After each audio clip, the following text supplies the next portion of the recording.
How's it going, everybody? Welcome back to the Boom Bap Bros podcast. We have a really fun episode for you today, as last week we had new albums from both Kanye West and Drake, so we're going to be talking about them in one supersized, fun episode for you all. So I'm excited, and we're going to go ahead and get into it after introductions here, but my name is Pat G. You can go ahead and follow me at PatG563 on all social media platforms. I've actually got some music of my own coming up here as well, so we'll get into that eventually here on the podcast. But today we're going to be talking about Kanye and Drake. Are you excited, Al? What's going on? Yeah, big time. We got a couple titans in the industry coming in here today. Heavy hitters dropping back-to-back weeks. And so a couple highly anticipated albums, and it was really fun listening through, and I'm really excited to talk about them here with you. Yeah, we've got a lot to dig into here because it really seems like it's just been a petty battle between the two of them, of their egos and, you know, whose music is going to be better and who's going to be taking this release window. And it's just a ton of stuff to unpack. But this is actually being recorded the weekend after Certified Lover Boy dropped, and so we've had a couple of days to listen through that and feel it out, but it's actually been a week since Donda dropped, and it didn't actually drop as expected on a Friday, where you would actually have an album that you would be, you know, listening to as it's being released like Drake's did. Donda actually came out at a really weird time. And even Drake, with how he released Loverboy, didn't have the same thing because he delayed it back to like 1 a.m. Eastern, 1 a.m. Eastern time.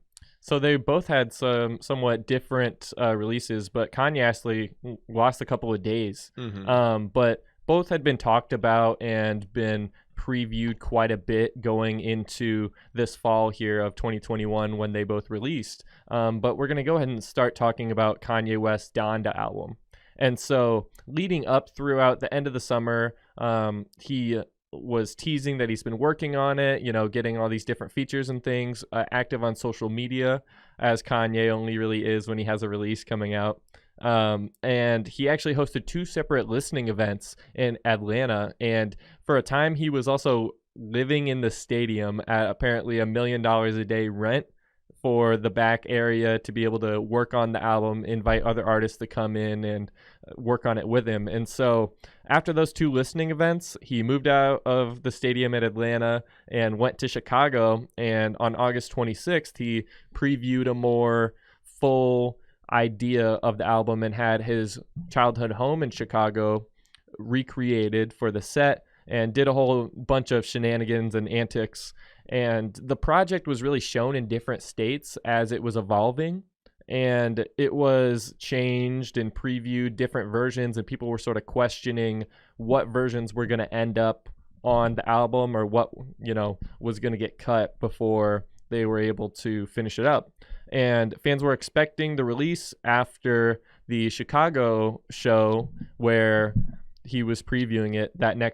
It was on a Thursday, so they were thinking the next day on Friday they were going to get the album, and it didn't come. So it wasn't until midday Sunday, August 29th, that it was released. And shortly thereafter, Kanye posted on Instagram, and then later deleted it as he's been doing, that it was against what he actually wanted for the release of the album. So let's go ahead and take a look at what Kanye had to say. I mean, it's crazy that it came out on like a Sunday morning to noonish time, and Universal Music Group, who is also the label for Drake, was sort of thrown under the bus by Kanye. He said, let's find it here, the quote, because the Instagram post is not available to be viewed anymore, but he said, "Universal put my album out without my approval and then blocked Jail 2 from being on the album," he wrote.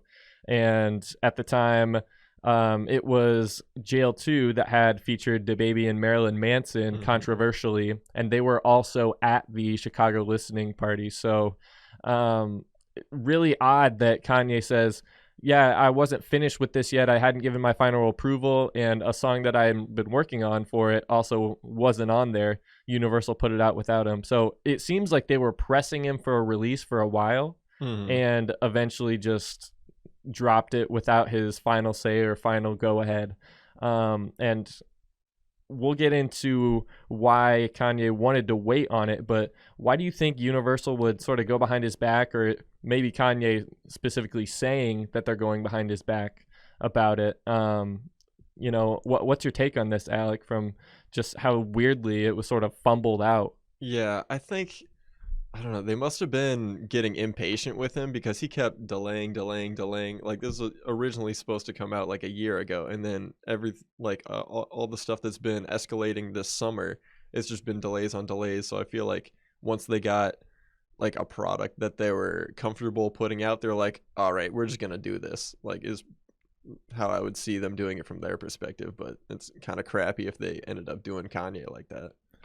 Yeah, here's an image from the Chicago listening event, and you can see the two controversial figures next to him on the stage there. 3 controversial figures. Yeah, the 3 controversial figures, I guess, makes a bit more sense to say. And it was confusing why he also invited them there, maybe to think that he was making a statement on cancel culture or something about their recent controversies like DaBaby. Let's actually read a little bit from this article here, but he was condemned over a string of homophobic remarks at the Rolling Loud festival, and then he actually just started getting dropped from shows and festivals. It was really coming after him, and he doubled down on these homophobic remarks until eventually a PR statement was shared across his social channels, pretty much saying that they had learned and weren't going to be saying things like that anymore. And it seemed like DaBaby was trying to make some sort of a comeback,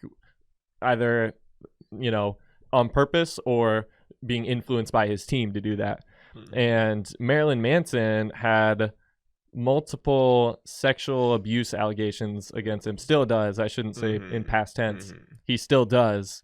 And he was dropped by his record label in 2021 because they totally condemned his behavior. So Kanye having them out there doesn't really make a lot of sense other than the headlines. I think publicity stunts is a big part of Kanye's marketing, and trying to get his name in the tabloids and the headlines no matter how he can before his next big project comes out. And he actually also, in the news, he changed his name, or filed to change his name officially to Ye, just 2 letters instead of his full Kanye.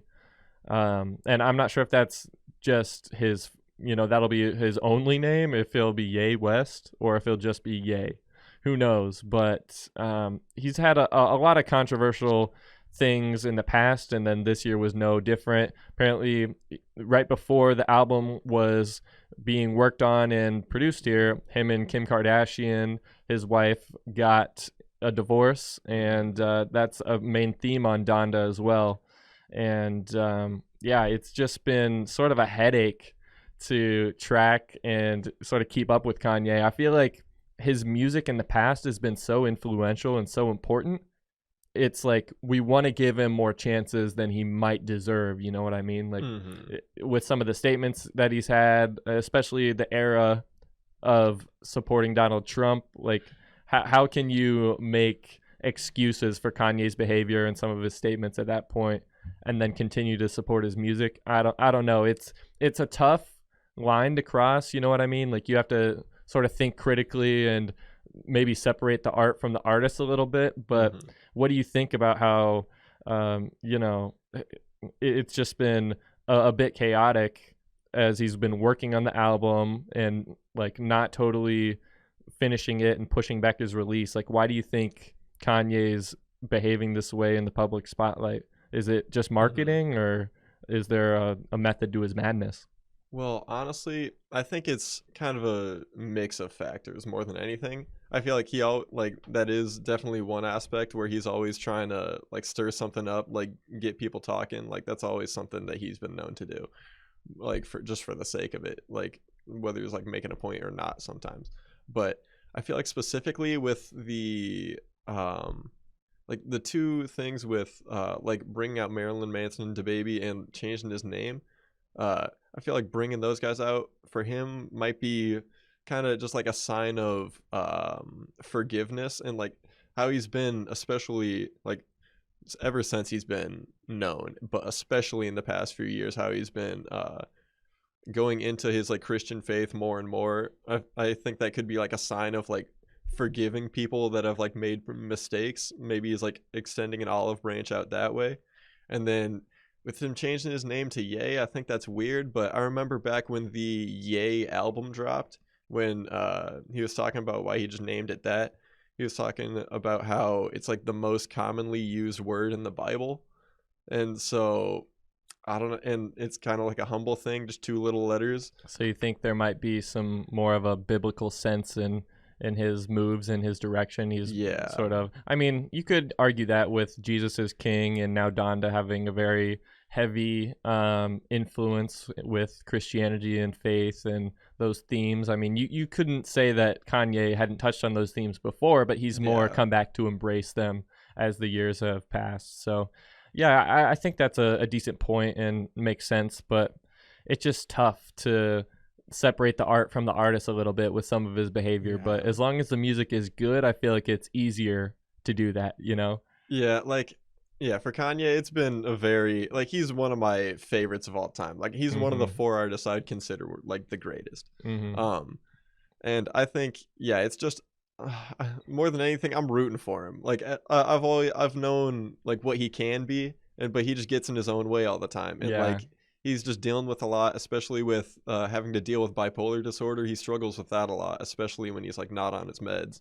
Yeah, so I could imagine, right? Yeah, like, I feel more than anything, I want the best for Kanye, and he just gets in his own way sometimes. Yeah, I think this album is a move in the right direction, but we'll get into talking about that a bit more later on.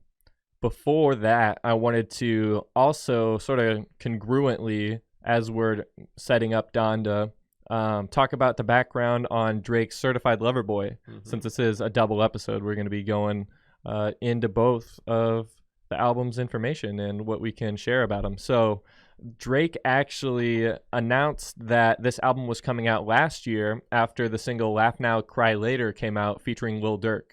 And this was a pretty successful single, like lots of radio play, what you'd expect from Drake, millions of hits, that type of thing. Yeah, a really good video too. Yeah, the video was really nice, and it was cool how it was not really what I expected from Drake. I thought the style was fresh and like a new take, and I was excited for the Certified Lover Boy era as we were first listening to that last August 2020.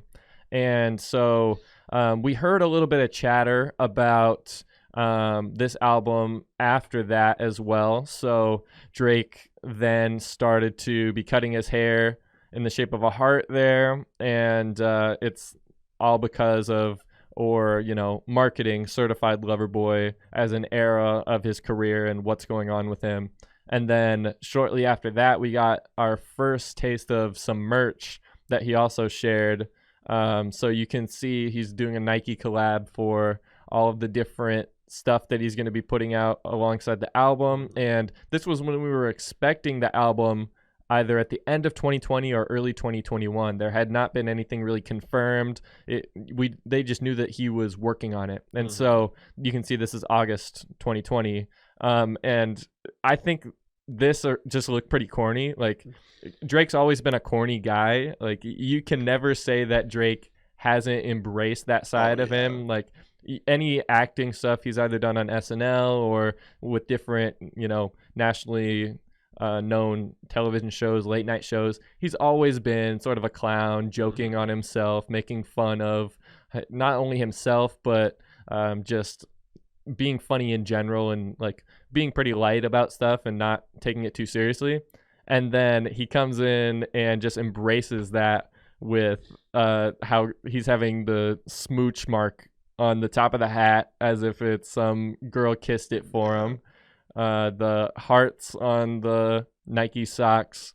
So that was our first taste of merch before we actually knew anything about the album other than that one song and music video that had been successful. So that was last year. And then I don't have a source or specific pictures. You'll have to take my word for it or do your own research here. But Drake actually also had an injury at the end of last year, and so he broke his leg or some bones in his leg, and he had to be pretty much sitting down for a lot of time. And I don't quote me on this exactly. This is all just knowledge and things that I've pieced together and remember, but I think that probably slowed him down for working on it, and just in general to do a lot of things, like having an injury where you're sitting down and not able to walk around is going to take a toll out of you. And after that happened in late 2020, it's sort of up for discussion if he was really working on the album still or if he was pushing it off. Who knows?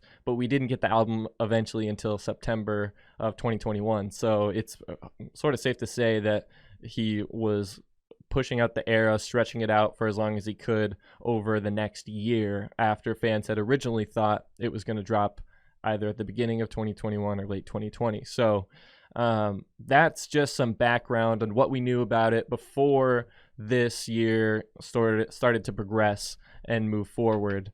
But there wasn't that much about the artist relationship that I could find that sort of started their contentions. You can obviously point to Pusha T exposing Drake that he had a child on the infamous diss track that came out. And like between these two, it's been going back for years where they've just kind of had like little subtleties going back and forth, whether it's like between each of the guys or like guys that each of them work with between each other. Like there's just been a lot of like subtle stuff over at least like the last like 8 years, something like that. It's been going back for as long as Drake's been prominent, and from like 2009 on, right? Yeah, like Kanye's career goes earlier than that, about a decade earlier than that. But they've mostly had their successful runs for the most part at the same time. You could say that Kanye had some success before that, but he wasn't on as big of a stage as he was in the 2010s. And so that's when Drake was really ramping his career up to get on that same stage as Kanye, get on that same superstardom level. And I can see how ego, especially being in the same music genre, making somewhat similar type of music, I would say that Drake would be more influenced by Kanye than Kanye influenced by Drake. You know what I mean? Well, there'd be no Drake without 808s and Heartbreak. Yeah, very true. And well, especially Drake's later sounds and how he would progress. So I think it's very safe to say that Drake was influenced by Kanye in his career and chose to, develop his style on what Kanye laid the foundations of. And it was not sort of known that they were having this battle come up, but it was been talked about, and especially online, like we knew that both artists were going to be dropping about the same time, and they were both teasing their albums leading up this year. And so Kanye actually through here, let's check this out. Through this article here, we'll find that Kanye actually was saying that he was pushing his date back because those original dates that it said July 23rd, it was originally teased last year as well. We didn't get into too much of Donda being teased last year. We more talked about what was happening this year, but it was pushed to July 23rd of 2021, and then August 6th, now August 13th, and now it turned out to be the very end of August, And so Kanye was pushing his date back, and people just thought he was working on it. They didn't know exactly why he was doing that or what the reasoning was behind it.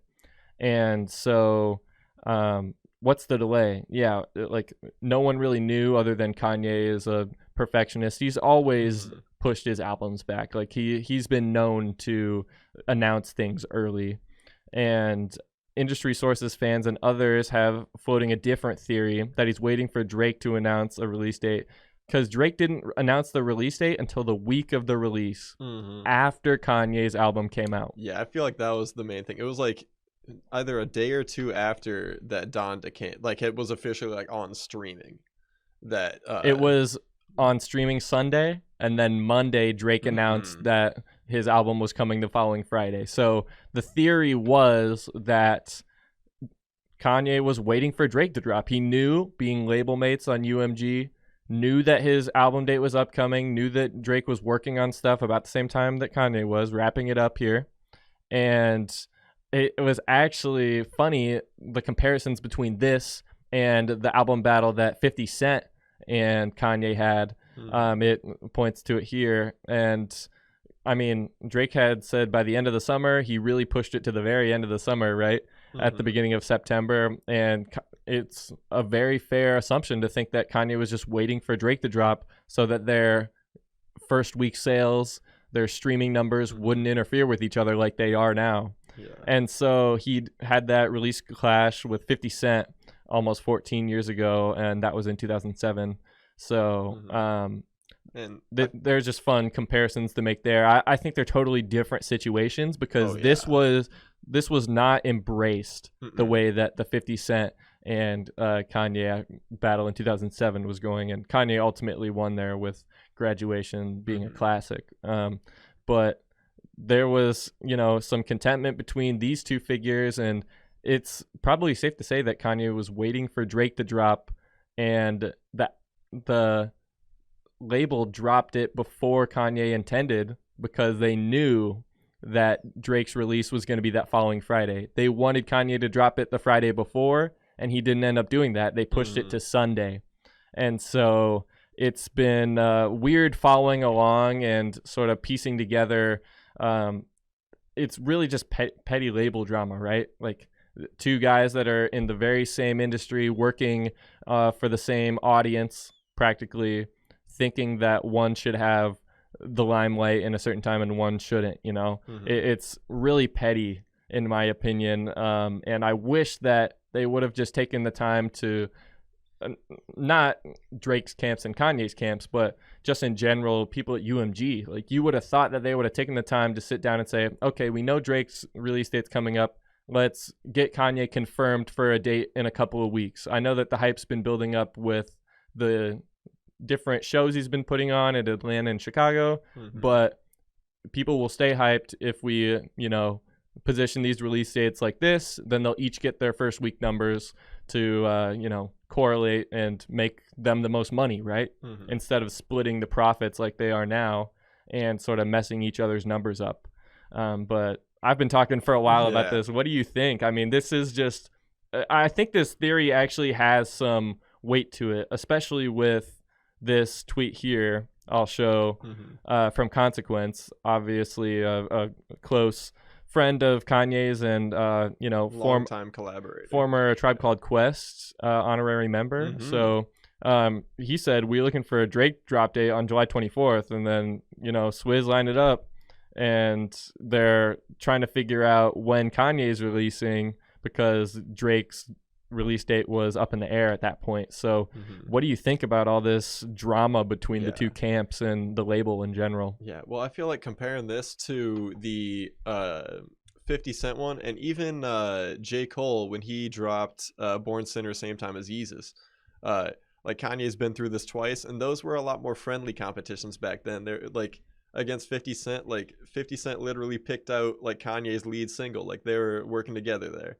And like with J. Cole, was like he was going like showing that this up and comer was like around his level. He's like one of the legit ones, just like Kanye. But this one, like these dudes are not like upset with each other. Like they are not on good terms. There's definitely been some beef simmering, especially with there's even the rumors of like Drake with Kim Kardashian, but those I never really bought into those because there was the stuff with him and the Sierra Canyon like mom too and everything. Like Drake's been all over, but I feel like there's definitely a different vibe to this one compared to those old ones.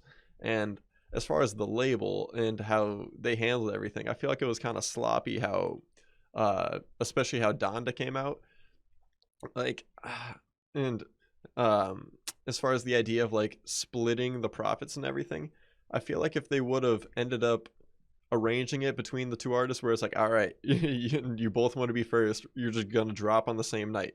Like I feel like an event like that happening, like probably the two biggest artists in hip hop right now, Like, that would have been something to write home about. That would have been something really interesting to follow along, and UMG could have done that. It was just their egos getting in the way of who's going to drop first and whose numbers are going to impact each other's, you know? Yeah, I feel like they just got nervous and kind of fumbled it. Very true. And it was just made so much worse by a Kanye Instagram post. Surprise, surprise, that he posted and then later deleted here. But you can see that he just takes a screenshot, and it's a group chat. You can tell that there's a large D here at the top, and who knows what they were talking about before. It looks like there was another screenshot that Kanye sent of some other chat or something, and then it says he added Pusha to the conversation. So some group chat that he's got Drake and Pusha in now sends a Joker image from the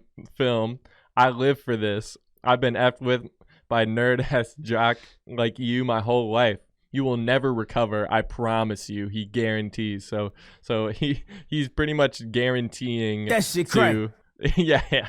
But he is just being off one here. Like, I don't know what Kanye was thinking. He's just trying to get at Drake and undermine him and just get under his skin here. He's just going through his Joker arc, you know? But this could also allude to saying that he's been fucked with by him. Like, Drake's trying to get Kanye to release before his release. Mm-hmm. So that could also allude to that. And so Kanye's just saying, I live for this. Like, whatever. You don't phase me. I'm, Joker brain.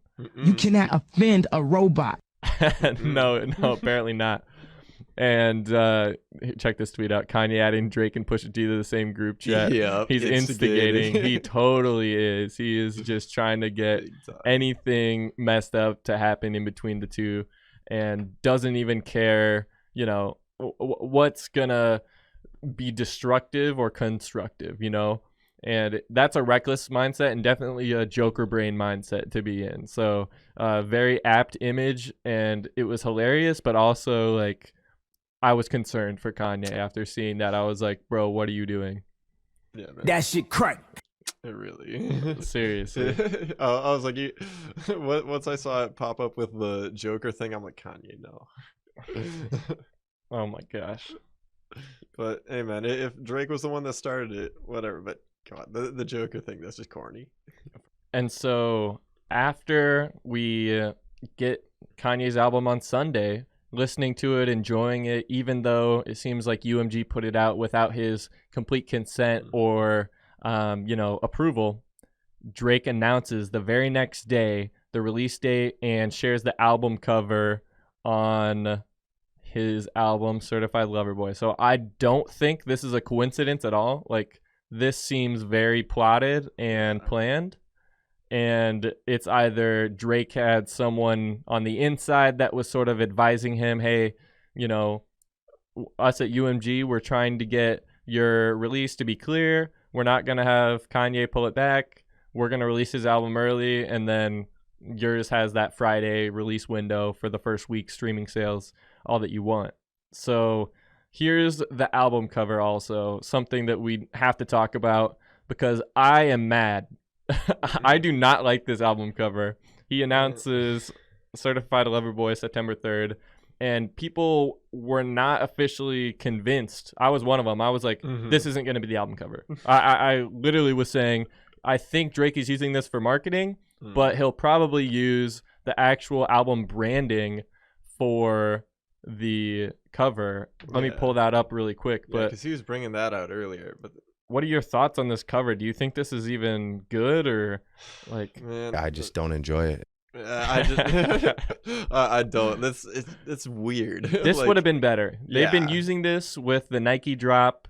I don't know who designed this, or if he just thought, oh, maybe I should just switch it up, do something more click worthy that'll get more buzz.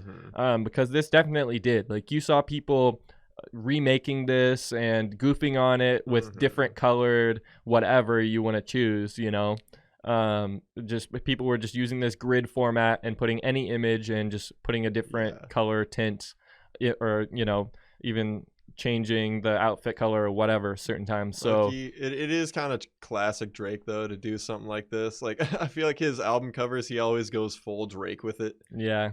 where like he's got like the take care, he's like at the bar all sad, and but then, that's an actual image of him. Like if yeah, you compare this like to this, it's any just of those emojis. covers, like this will stand out and it will look worse in Yeah. comparison to, you know what I mean? Yeah, I really hope he changes it at some point. I would be fine if he changed it after the fact too, just Yeah. because this seems very low effort. Like he just told somebody on his team to put an idea together, or maybe he himself said, "Oh my gosh, it would be funny." All of the different variations of the pregnant emoji with different colored shirts. Like I think it's very low tier art. Yeah. For an album that's supposed to be high tier music, And it feels weird like calling it Certified Lover Boy and having the album cover with all not be a boy or anything related to it other than pregnant women. When you make love, you get a girl pregnant. So, and even with that, like there's not even that many like love songs on here. Like that is also true. We'll get into the actual content here in a little bit. We're still just running through all the drama and different background knowledge sort of needed to set the stage. And other than that cover being shown, there was some other marketing that went into the album. On Wednesday, September 1st, there were billboards that started popping up across the country, and they were actually promoting the different features that were on the album. So it would just try and get the audience that these prominent artists have from each individual city, that they're going to be listening to Certified Lover Boy when it drops. That's the idea, at least, right?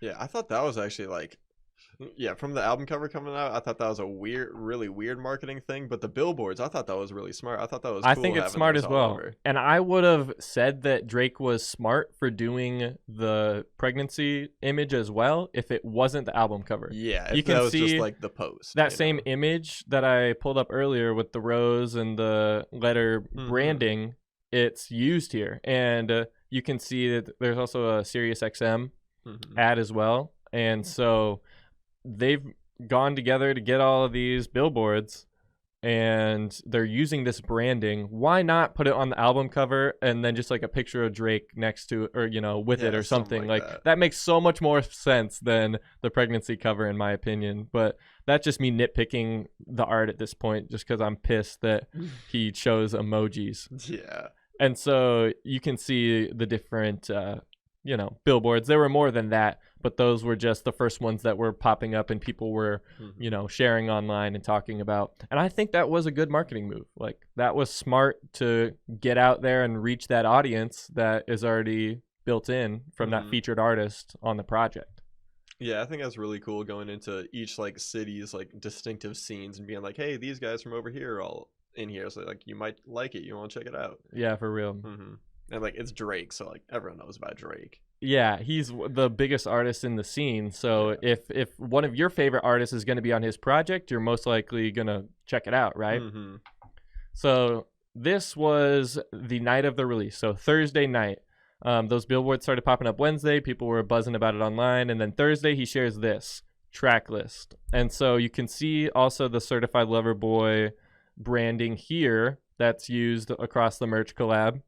And this is all of the tracks in their various different stages. So I use things like this when I'm working on my music. It's really helpful to sort of visualize the different, parts that you still need to work on or what's done. And so you can see there's little notes. This looks like it was just ripped straight from a tablet where they just, wrote it down in the studio or were working on it, finalizing the track list. And so it's a lot of tracks. You can tell from here, like Kanye's album was a lot of tracks, and this is also a lot of tracks. So they're very, there's so many overlaps between both albums. That's why we had to talk about them together. Yeah, I think I counted, it was literally 7 different featured artists that appeared on both.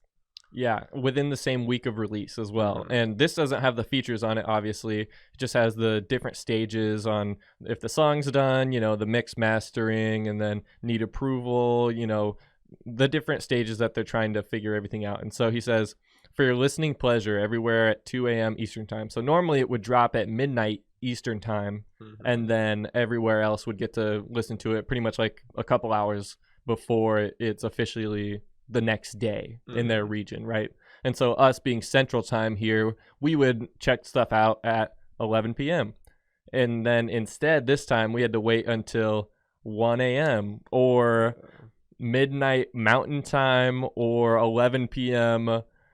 West Coast time, which was sort of odd just for people that are dedicated to music and, you know, staying up the night of the release to listen to it for the first time. Yeah. And I can't say I was one of them. Like after the antics that I saw going on, and like we were piecing together how petty this drama was between these two guys. I had listened to Donda first and enjoyed it, but not really gone back to it too much in the week. And then was not very anticipating Certified Lover Boy after seeing, you know, just how petty the drama between these two guys had been. Well, I was still planning on listening to it that night. I was thinking about it, but then once he said the 2 a.m. thing, I was like, nope. Not staying up. Well, it would have been 1 a.m. our time. Like, not worth it. I got class, dude. Yeah. But that sketch track list was released, so we knew at least what the songs were titled. So that started some more conversations online before the album actually came out. And then the next day, Drake releases this note on his Instagram story. Let me know what you have to think about this, Alec. He says, a combination of toxic masculinity and acceptance of truth, which is inevitably heartbreaking. Executive produced by me, Noah, 40, you know, Oliver and Noel, dedicated to Nadia and Mercedes Moore. Rest in peace, Drake. And then, yeah. What do you think about the first sentence there? A combination of toxic masculinity and acceptance of truth, which is inevitably heartbreaking. I feel like Drake's kind of taking himself too seriously. Like, like this is after the fact, after I've already heard the album. Like, come on, dude. The toxic masculinity, yep, that was definitely in there.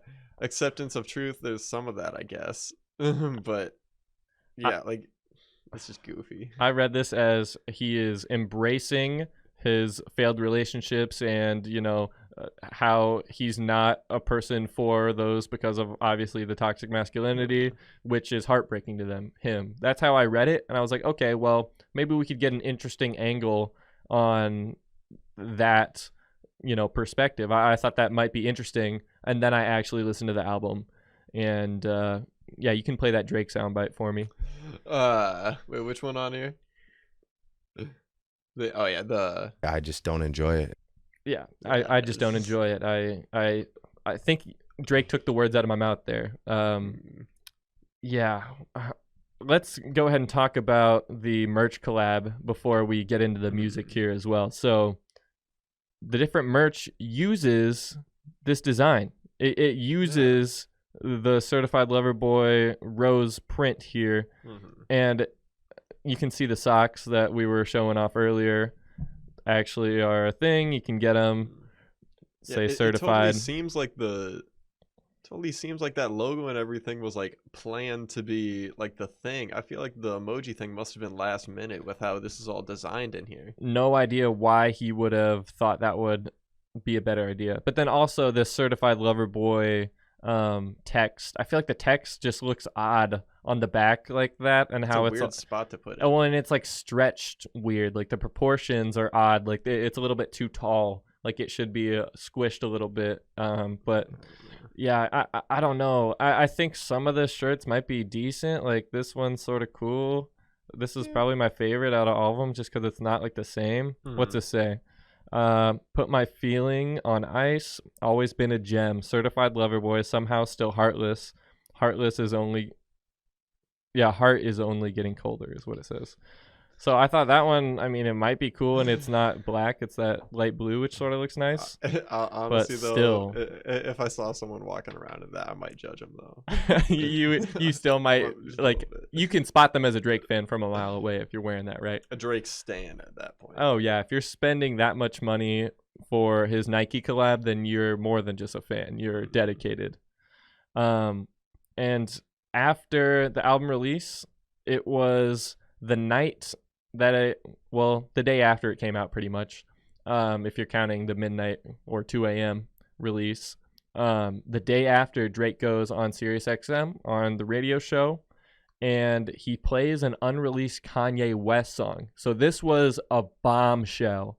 This was totally unexpected. Like, we were getting ready to put this podcast together and chose that we had to discuss them at the same time because Drake plays this song featuring Andre 3000, and it's called Life of the Party.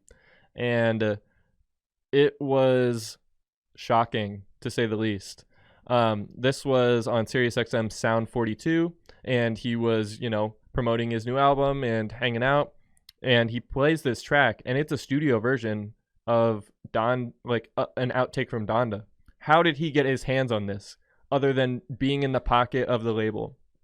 Like, how would Drake attain this track? Like, who knows?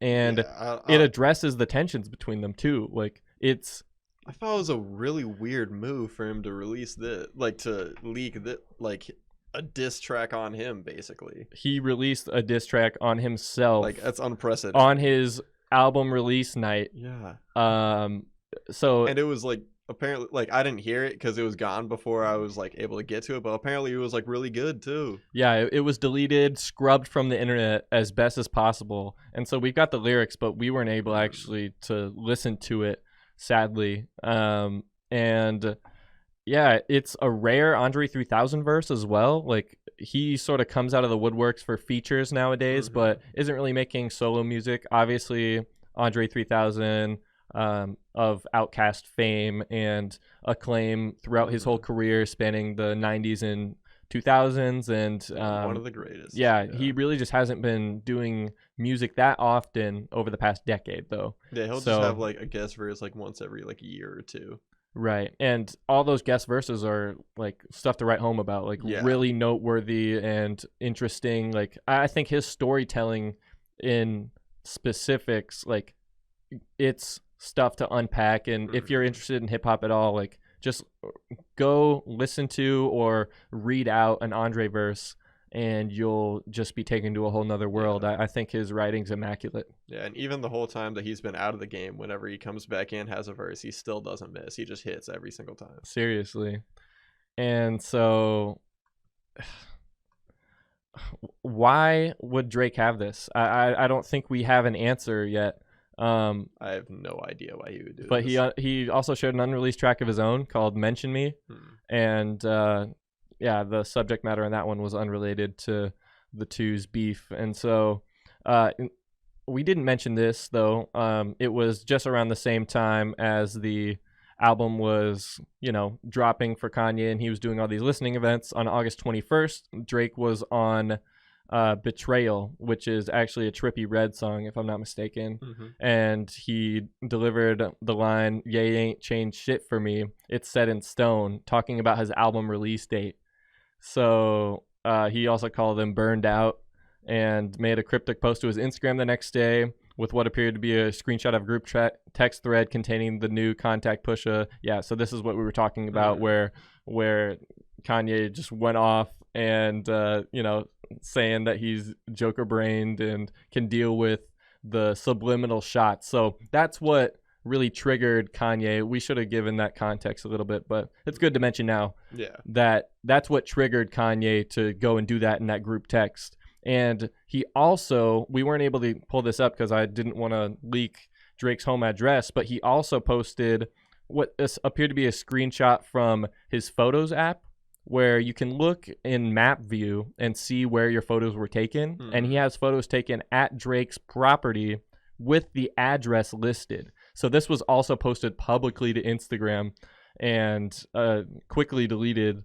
Kanye did. And yeah, just sort of doxing him. It's not like his address is somewhat public, and he's living behind a gated community with security. Yeah. So it's not like it was the worst thing Kanye could have done, but it's still doxing someone. Like, you never want to do that, especially if they're in the same situation as you are with paparazzi and things. Like, Kanye's been outspoken on how he doesn't like that side of fame. Yeah. So why would he wish, that on Drake other than their feud? He literally made an album about it. Right. So And then Drake posted on his Instagram story where he appeared to be laughing, sitting in a car after his address was shared.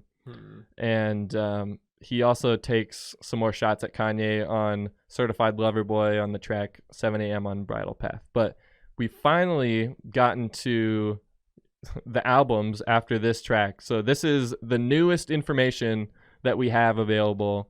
And this unreleased track, Andre 3000 made a statement that we'll be talking about here. But Friday night, he was sharing this from Kanye. And so Life of the Party, he's pretty much saying, he's given an intro here, and then Life of the Party, till I almost cry. It's Life of the Party to think I could have almost died. Lord help us. And then Andre's actually first and giving a really heartfelt dedication to Kanye's mom. So if you run into my mama, please tell her I said say something. I'm starting to believe ain't no such thing as heaven's trumpets. No after over. This is it, done. If there is a heaven, you would think they'd let you speak to your son. So he was sort of relating his own pain, and there's a really great song called Me and My Mother that he released as well. It's on SoundCloud, which is a really odd way to release a song for Andre. Yeah. But I love that song, and it's also talking about his relationship with his parents. So he's sort of relating that pain of losing his parents around the same time that Kanye did as well. And so he's saying he's questioning if heaven exists because he hasn't heard from his mom. He doesn't know if they're enjoying the great beyond and, eternal glory and happiness. But he's just trying. He's also finding some memories here. I heard passing by in a stroller reminding me, hey, keep rolling. I don't know. Maybe she was with a prick of a blade of grass. I've been laying on way too long. Got me itchy. Got up and roamed a little more. Miss Donda, if you see my mom or tell her I'm lost. You see, she'd always light a cigarette. We talk, I would cough, exaggerating a little bit so she'd get to the point. Trying to get her to stop smoking, I would leave and fire up a joint. Till I quit, started back up again 20 years later. So I'm not sure if this is confirming that Andre is now a weed smoker or whatever, because he was sober for a while there. He was very sober and outspoken about that when you would get the rare chance to talk to him or hear from him in the public light. And then all that time y'all thought I was high, thought I was crazy. My mom, she ain't cut no corners, got me back on track. I don't miss her overstepping, but do miss her showing seven civilian life shit. So some cryptic stuff to sort of read into here if you've got your own interpretation, but... Well, that could be talking about the Atlanta districts. Let's see. But I don't think he's from 7. Adult teachings he couldn't because he was rapping professional since 17. So who knows? And so he's just talking more here. When y'all grown-ups would be in Bible study, that girl helping me with my homework, her and I were fucking so pure and perverted, so spirit spinning and dirty. And yeah, he's just weaving through a ton of memories and stuff. Again, addressing Kanye's mom, Miss Donda. You see my father, please ask him why he never married, always smiled, but was he happy inside? Because I carried my mother's name, did he carry shame with him? He didn't have the same last name as his father. I'm sure she did it out of spite. It was her decision at birth. Shit, she probably was hurt. Ah, poor baby. 2 young people with different views. A lot for a young lady. No coincidence they both passed away from heart conditions. There's a dissonance at play. Dad and mom do hard division. So I thought those bars were the most noteworthy and just really interesting. Talking about how that he didn't carry his father's name, and that caused some more contention in their relationship, and they passed away from heart conditions. They had trouble loving each other and doing that in general. And then he's poster child for this is a nice line here. I'll let y'all read that for yourselves.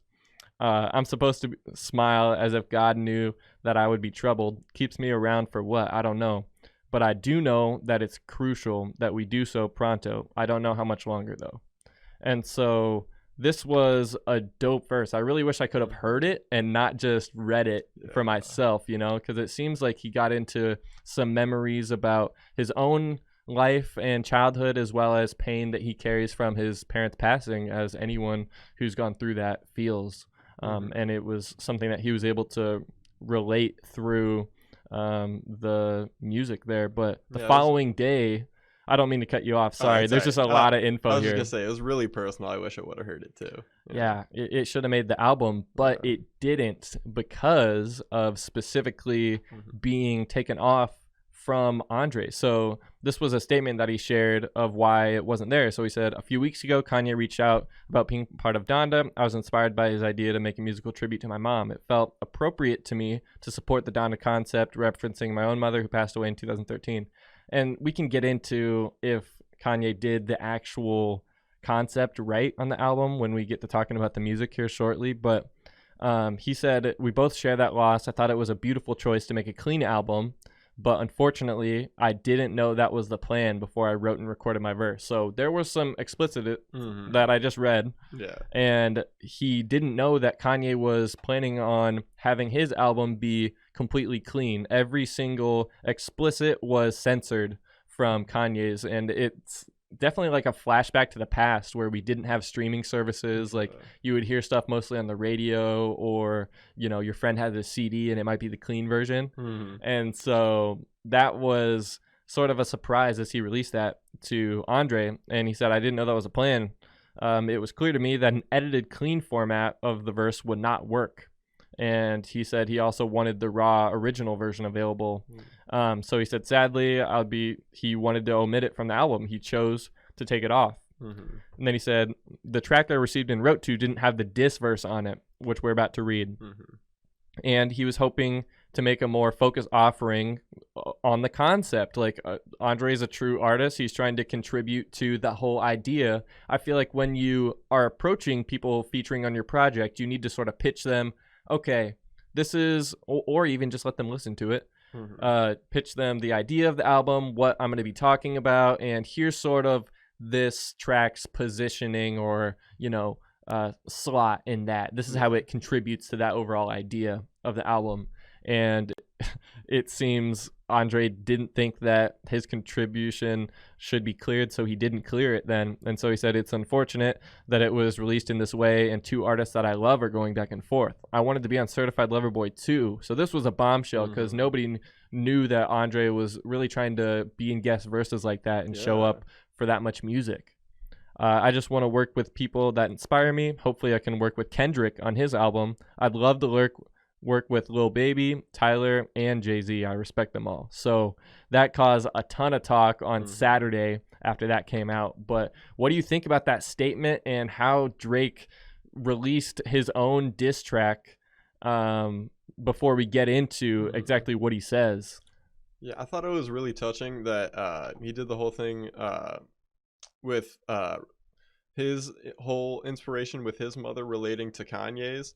I thought that was really good how it was on there, and yeah, it would have been really nice if it was on the album like that. It just didn't work out with the explicits, and I thought it was really cool that you shouted out all those younger artists like that. I thought that was awesome for Tyler and like Lil Baby even. Yeah, they got really big looks from a legend in the industry there, and I think it would be awesome to hear more Andre verses, and especially with those other really great artists. Yeah, and that's really surprising that he was looking to be on Certified Lover Boy too. Like, it didn't seem like in the later years since he's retired, like really, that he's been like looking for collaborations all over. Like, not nearly as actively as he would have once, right? Yeah, like I would love it if he's starting to be like more active again.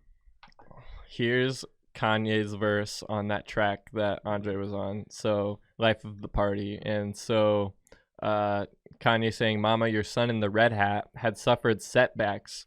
So he's talking about, having the Make America Great Again hat and going to visit Trump at the White House. Shouldn't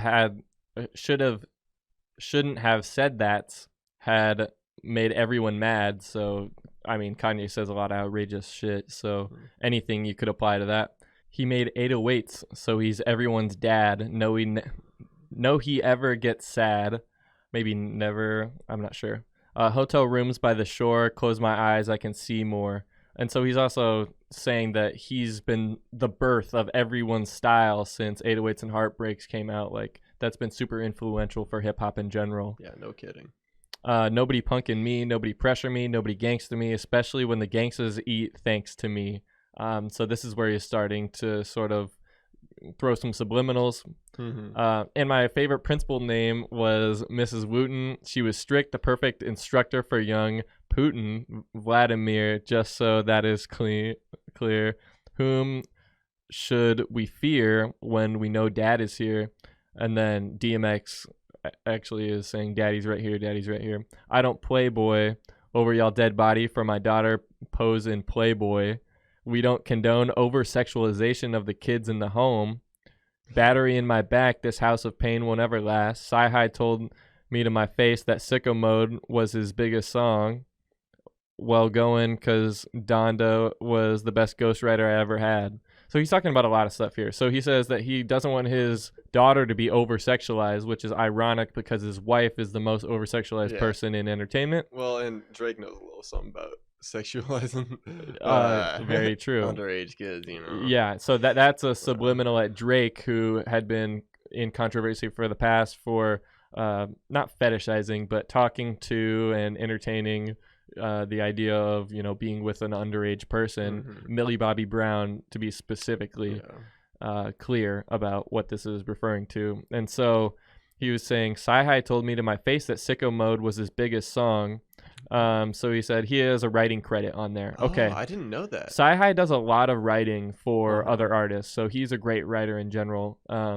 And so, yeah, he's saying Sicko Mode made me the most money out of anything I worked on. He's like, nah, Donda was the best ghostwriter I ever had. So my mom's teachings and what she instilled in me was the best ghostwriter. And he's also saying he's never had a ghostwriter is what he's saying. Well, maybe not. He's maybe saying that she's the best one. He's had them in the past. Who knows?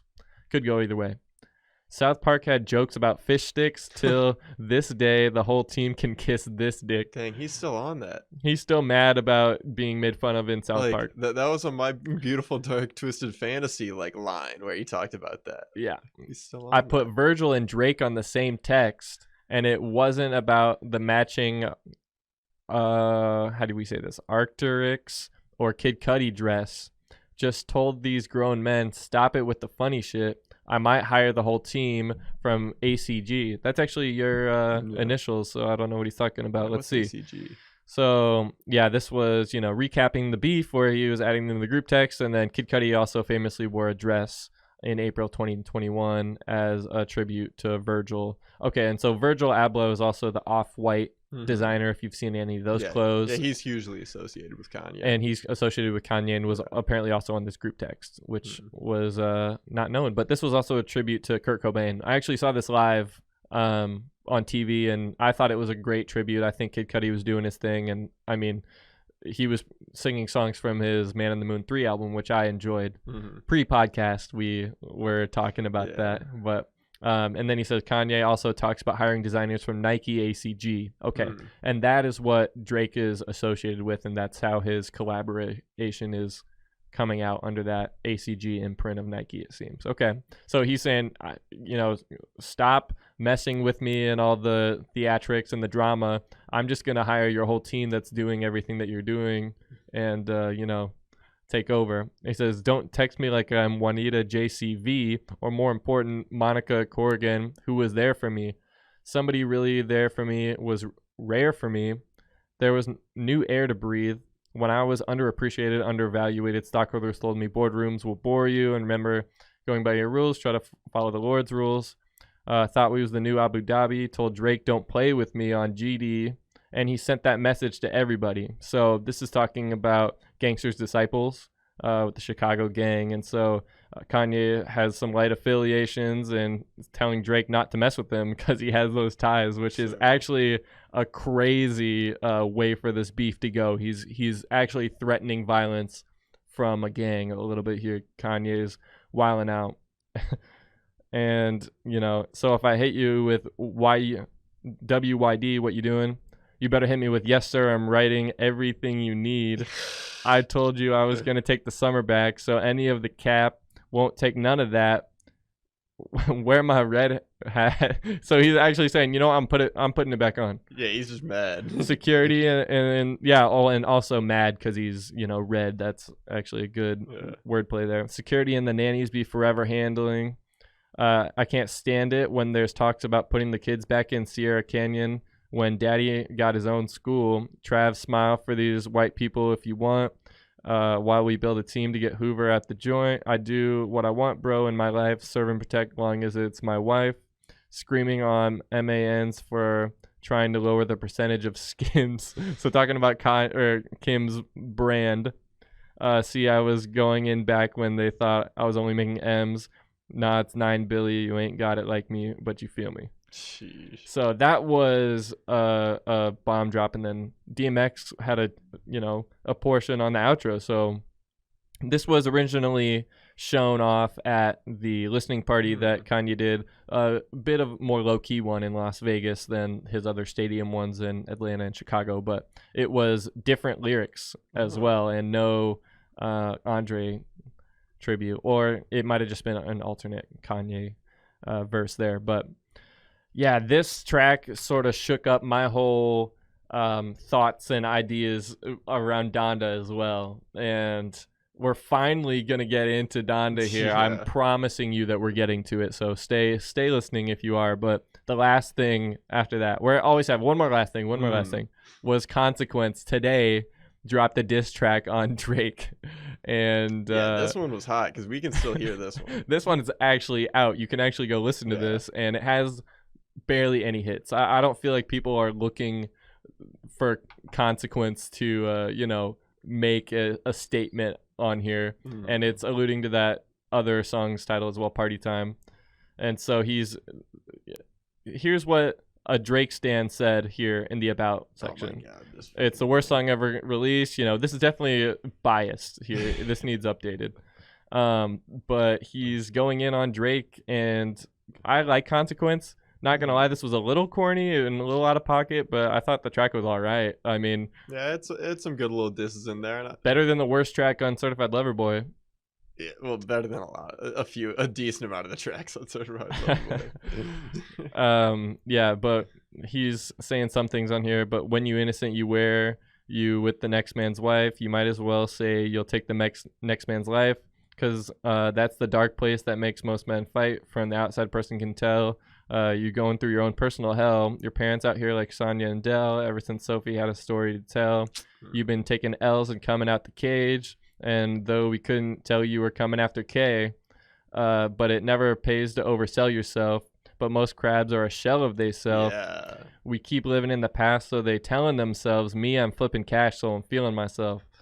Yeah, and just coming after him, saying, and you ain't got to try to talk Jamaica with me, cuz. Talking about Drake's different accents and how people think he appropriates in his music. Even the shotters in Toronto know you tripping, Drake. I won't trip, but Trippy left you dripping red. Talking about that feature that he had coming after Kanye. Infrareds pointed at your cranium. Baby, this ain't the date at Dodgers Stadium. We actually covered that on the podcast here, talking about how Drake rented out the entire Dodgers Stadium to take out a mom of a teammate of LeBron Jr.'s. And so that was a whole wild story.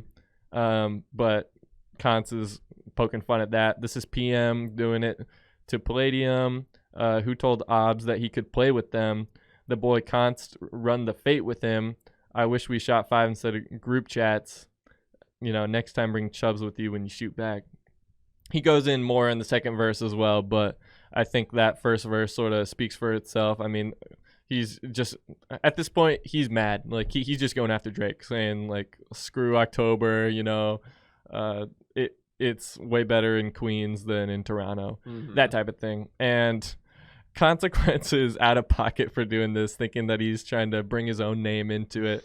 And, yeah, it was dropped September 5th, actually. So, yeah, we'll see if that track gets any traction, but finally getting into the actual musical content of Donda. So this is like an hour into the podcast at least, right? Or at least our recording. Right, yeah. We're pretty deep in, but now we're finally talking about the albums. And now we're finally getting into a really long album also. Like, Donda came in at 27 tracks, and you can see there are 4 part 2s at the end that are continuations of tracks from the beginning. So you could say without the part twos, there's 23. But a lot of tracks on here and no album cover also. So this sort of contributes to the theory that maybe Universal put it out without his consent, or maybe this was Kanye's decision to do a black album cover, but it was originally supposed to be I remember seeing this image, inspired by French American artist Louise Bourgeois, and it was a original piece you can see here, and it was going to be cropped by Kanye. This was sort of in the rumor mill, not really confirmed specifically, but it's supposed to represent his mother, being the Donda album as well. And so this is some of the promotional stuff as well. You can see them working on the album. This is literally just a loading, and this was the last listening event. And so this is honestly a better album cover. Yeah, it would have been cool if it was something like that. And so this was from July 22nd, 2021, which was a listening party there. So this is another event invite that was found. And like this looks a little bit more official, right? So you can sort of see that it could have been something like that. And this was something that was put out last year. And he captioned this with a Vowelless Donda album cover. And so the artist here is Pierre-Louis Arvray, and it's a striking resemblance to spray painted street art. So that's a little bit about the art, but we got a blank album cover, and then the album starts with Donda, Donda, Donda, Donda, Donda, Donda. And I thought that was sort of interesting, but annoying. Like, just from the jump, I was like, okay, what is he doing here? And then the second track actually gets into some good music. Like, we had heard quite a bit of this in the different events that were sort of hyping up the album, but I thought that once we got into jail, like, this album took me for a ride that I was happy to go on, even though it was a long experience. Like, I was in for it as soon as we got in for it. But what were your thoughts on the album as we finally got it on Sunday? Yeah, so even starting off with the chant and whatever, I thought it was kind of funny having that as the intro, but I didn't mind it because it kind of feels like a prayer, kind of, or like a meditation, kind of like ruminating on the name and like kind of summoning her energy or like her spirit, I feel like, kind of going into it. And so I thought that was kind of like a kind of cool touch, even though it's just Donda, Donda, Donda for a minute. But the album, I don't know, like, I wish it would have dropped earlier. I've been anticipating this thing the whole time through all the setbacks and through all the listening events that were going on. I was pushing off, like, not really listening to any of that. Like, I listened to part of Jay-Z's Jail verse, but I think that was the only thing from this album I had heard until it was like on streaming, and then I like listened through everything.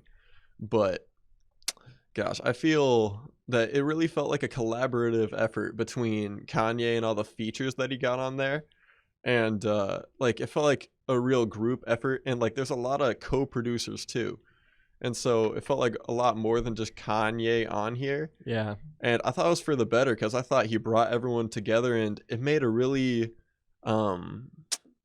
like, it was like all together. Even though there was like a lot of variance between the songs, it felt like a complete project. You felt like this was a bit more cohesive than maybe some of his what other work or some other albums that may or may not be also in this episode? Well, if we're talking about other albums that are in this episode, that's definitely true. Yeah, I would agree with you there. I think that this is maybe not doing Donda, the title and the concept, justice, as he didn't talk too much about his mom on here. He has some mentions and points where he tries to do right by honoring her and maybe sharing some experiences, but for the most part, I didn't think that it was as focused on that idea as it maybe could have been, but it was a bit more of a cohesive listen through. Yeah, there's definitely times where it goes into like, especially towards the second half of the album, I feel like it goes into a lot more of the spiritual and like connecting with grieving his mother's loss and like remembering her. There's definitely like parts on the album where that's highlighted, but I feel like if the whole thing was like that, it wouldn't have been enjoyable, because the songs in between that are not as focused on that, like there's some bangers. Yeah, there are some good ones there. I think I agree with you for the most part. It's just that going into it, I was having really low expectations, and so any gripes that I have with it, I feel like give me a little bit of leeway because originally just thinking about, I hadn't liked Kanye's previous couple of projects. Like Ye was not my favorite by a long shot, and Jesus is King was all right, but it was definitely a pivot to a totally different style and difference in how he was approaching creating at that point. So I just really didn't like what he had been saying and stuff outside of music as well. So it was in a weird time where I didn't really want to get too excited for Donda or think that it's going to be Kanye's next masterpiece or great piece of music. And I didn't want to totally disregard him because I'm still a fan at the end of the day. You know, I want to give him a chance with the music and enjoy it, because why wouldn't you want to enjoy it? Like, if it's something that everyone's talking about already, it's hopefully going to be good to listen to. And so that being said, this is a long listen through, so it's not great as an album sort of sitting experience and just something that you can put on and have a good experience, whether you're doing a variety of different activities listening to the music. But I thought that it was a little bit stretched out and not as focused as I would have liked it. Maybe less than 20 songs, and getting them a bit more focused would have been a better project all in all. And we're not going to talk about each track specifically like we have in the past here, but we're going to talk about our favorites later on. Yeah. But I mean, what do you think about what I was just saying there about how maybe it could have been trimmed or restructured if it, you know, was made to be more of an album listening experience? Then this sort of felt like a play or a longer production. And I think those stadium events work well in that environment and how he was promoting it and doing those experiences and shows. But as an album, I just really wish it was a bit more focused. Yeah, like, well, with what you were saying earlier first, with expectations coming into this, like, I would agree. I was at a similar place after, I thought Ye was okay, but, like, as far as Kanye albums go, like, I feel like the dude's got like 9 classics, and then the 2 that aren't in there for me are his most recent, Ye and Jesus is King. And the freaking, between those two, the I Like It song with Lil Pump, like, that was probably the lowest it's ever been for me as a Kanye fan. Yeah, that was rock bottom. I remember exactly where I was when I found out that existed, because I'll never forget just like my disbelief almost that video and Like, collaboration. No, that was a dig at anyone who actually enjoyed his earlier work, or maybe was hopeful that Kanye was, you know, on the right track after The Life of Pablo. That hurt bad. Yeah. I will agree there. Yeah, but coming off of that and coming into this album and how it is now, like, this compared to those last two, this is way, way above the quality of those. This is felt a lot more like he was getting into around the same type of quality level, I'd say, of like Yeezus or like 808s and Heartbreak. I'd say it's like not one of my favorite Kanye albums. I'd say it's like still pretty good, but I would agree with you that it would have definitely benefited from a shorter like track list, and maybe cutting out some of the part 2s. I feel like a couple of them, like they could have just like replaced the original version. But yeah, I feel like you could have cut out some and brought it down to like maybe an hour, a little over an hour, where it would have been like a really good listen through. But I feel like a lot of the in between kind of takes away from it, but it would still be really cool in a stadium setting, like you were saying. I feel like Kanye's one of the most talented in that arena, and like he could really make this shine there. Yeah, as a front to back, like if you were to perform this in order, I think it would be a really fun experience, especially with how the part 2s are structured at the end, having those great highlights from throughout the album be revisited at the end. You get to have a really positive, fun experience. And so I think that makes a lot of sense for it. it just doesn't make sense for how it's structured in an album order. And that's going to be my main gripe here. I think that this has really good spots on it, and like a lot of the ideas that he puts together here I enjoyed listening to. It was just maybe like an outro or an intro I didn't like, or like in between how it was, phasing through the track list. Maybe it wasn't my favorite, but I mean, overall I liked more than I disliked on here. I mean, oh yeah, I think I have, well, maybe that's not true. I think I have about 10 or so songs that I really liked, and obviously the part twos are just like retreads of those, but this is definitely over 20 tracks, so about half. I was about 50%, oh, I like this, and then there were a couple that I didn't like as much, and then other stuff like the part twos were just filler for me. I thought it was, I'm around the same place where there might, I don't remember how many exactly I put into my playlist, but there was about 10 that were like really good that I liked. And like choosing my favorites on here was a really tough process. Like there's a lot of these that like have really stuck with me over the listens that I've gone through on here. And there's only like, I think about 3 that I'd put in songs that I didn't care for. The God Breathed, which was like the 3rd track. Yep. Not really 3. A fan. Donda, which was basically the first song on the second half, the one with Tony Williams on there. I didn't track hate 15. It. Yeah. I didn't hate it, but it just felt like kind of weird on there. Like with his vocals coming in there, like it was like shook me out of like it didn't feel like it fit. Yeah, I could see that. Any others that you just really wouldn't another visit? One, New Again. I really like New Again, but the chanting on there, it's like, yeah, it's later on there. And I didn't even know Chris Brown was on there. I couldn't even really tell. But I really like that song, but like the Make Me New Again, it just repeats that till it's just beating a dead horse, and I don't really like it anymore. They could have done a little bit more with that chorus once they had him in the studio. Like they could have had him sing a couple of more bars or verses that Kanye could have played around with, or even like different like versions of it. It's just repeating the exact same thing. Yeah, well, it's the chorus of different singers that they just they labeled, or they layered that and then cut it out and put it back to back, and so you can tell it's like the exact same recording over and over again. And the beat like goes in and out. And then the only other one than that was the Television one with Pop Smoke. I didn't know why that was in there. It shouldn't have been on the project. I thought that was weird. But other than like those little small nitpicks, I really enjoyed this. Yeah, I think for the most part I agree. Once Jail hit, it was a great, like, after the intro and sort of manifesting the energy of Kanye's mom there a little bit. And I love the production and all the instrumentals that are going on and like the guitar and everything on Jail, like that.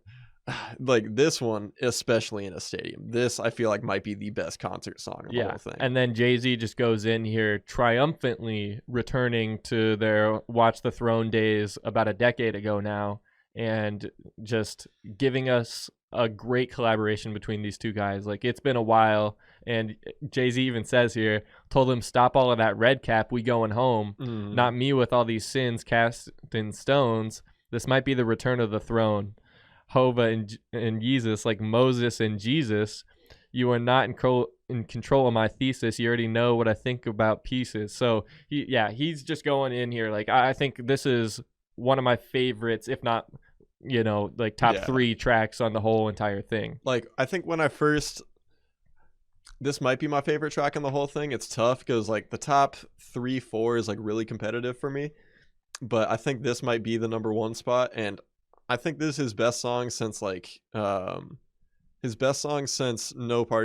More Parties in LA. I can pretty confidently say this is best since then. Wow, that's high praise, I think. Yeah. I mean, for the most part, I had a lot of favorites on here. Jail was good. Off the Grid, it was something that I had to listen to a couple of times because some of those features I wasn't the biggest fan of there. Didn't hit you quite first time? Off the Grid, no. And that one's featuring Fivio Foreign and Playboy Cardi. I think it's 5-0 Foreign. 5-0, okay. I'm not 100% 5-0 Foreign and Playboy Cardi. And I'm not that big of a Playboy Cardi fan in general, so just getting that experience, where I don't really subject myself to that often, was a bit of a stretch for liking that song, Yeah. but I liked it still. And well, he pops up in a few different spots in the album, and they're Yeah. kind of like background spots. Yeah, they're not credited like guest features like they are on Off the Grid. Mm-hmm. And then Hurricane I liked, Jonah, okay, Believe What I Say, 24, Moon was really great when Cudi came in there. I thought that was an amazing track for him to just sing and vibe over. Like that's my favorite Cudi vibe. I feel like is just relaxing and sort of floating on a cloud with his vocals going through. And then Jesus Lord and Lord I Need You, those were all tracks I liked. Like I could cut down this album into a 10 or 12 track album. Wait, did you not like Junior? It was all right, but I don't know.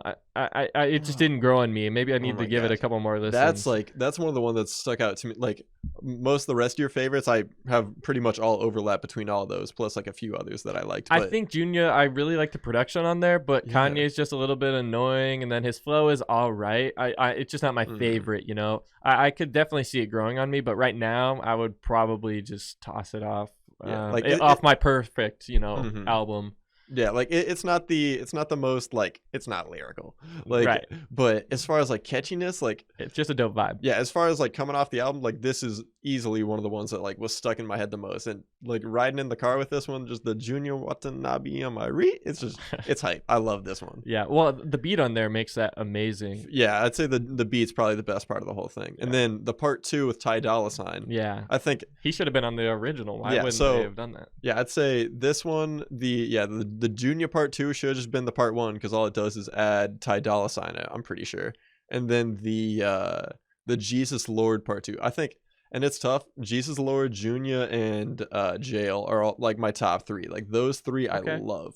And Jesus. So they did the part 2s right. You think that those were the best beats? Yeah, and okay is one of my favorites too.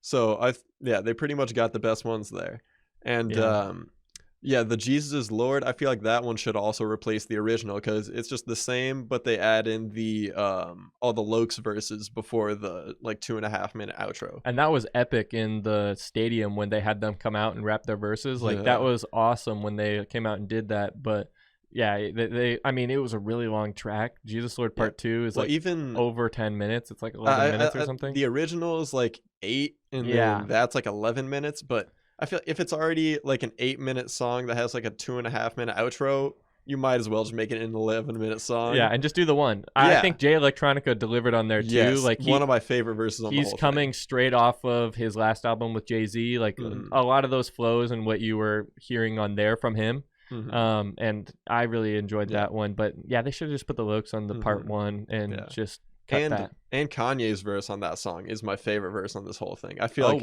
that was like my, other than Jail, I think that might be my biggest highlight is Kanye's verse on Jesus Lord. I feel like that is great. That's one of his best verses. Like once again, back to like No More Parties in LA. And what else was I gonna think about? Oh yeah, and another one that was huge to me, but like right outside my top 3 was Keep My Spirit Alive, the one with West Side Gun. Yeah. I feel like he did great on there, and the other features, I'm forgetting the other guys that were featured, but West Side Gun and the other 2 they were really good there. Yeah, I like that track. It just was mixed a little bit weird for me with how they put the singing and the verses together. I just didn't think it flowed great, but yeah, I think that's a good one as well. So my least favorites on here, tracks that I would just take out and not have included myself. Heaven and Hell, didn't think that really added much. Same with Tell the Vision, thought that could have just been left off entirely. And then all the part 2s, because they really aren't like a true part 2 of a song. You can sort of tell where part 2s differentiate on the production a little bit or evolve on the concept before. These are just the same beats with new alternate features. Like Kanye's parts are pretty much unaltered on all of these. Jail Part 2 didn't need to exist. He didn't really need to be hanging out with DaBaby and Marilyn Manson. See that one, I have mixed feelings about Jail Part 2 because like listening to the song, like it's really good. Like DaBaby, like usually in my opinion on him, like he's really popular, a lot of people like him, but I feel like he kind of does the same thing over and over again. There's some verses where he really sticks out, but a lot of them where it's just like similar beats, similar like pockets that he's in. It's like I've kind of gotten bored with him, but I thought it was a really good like change up. Like this is one of his better verses I've heard from him.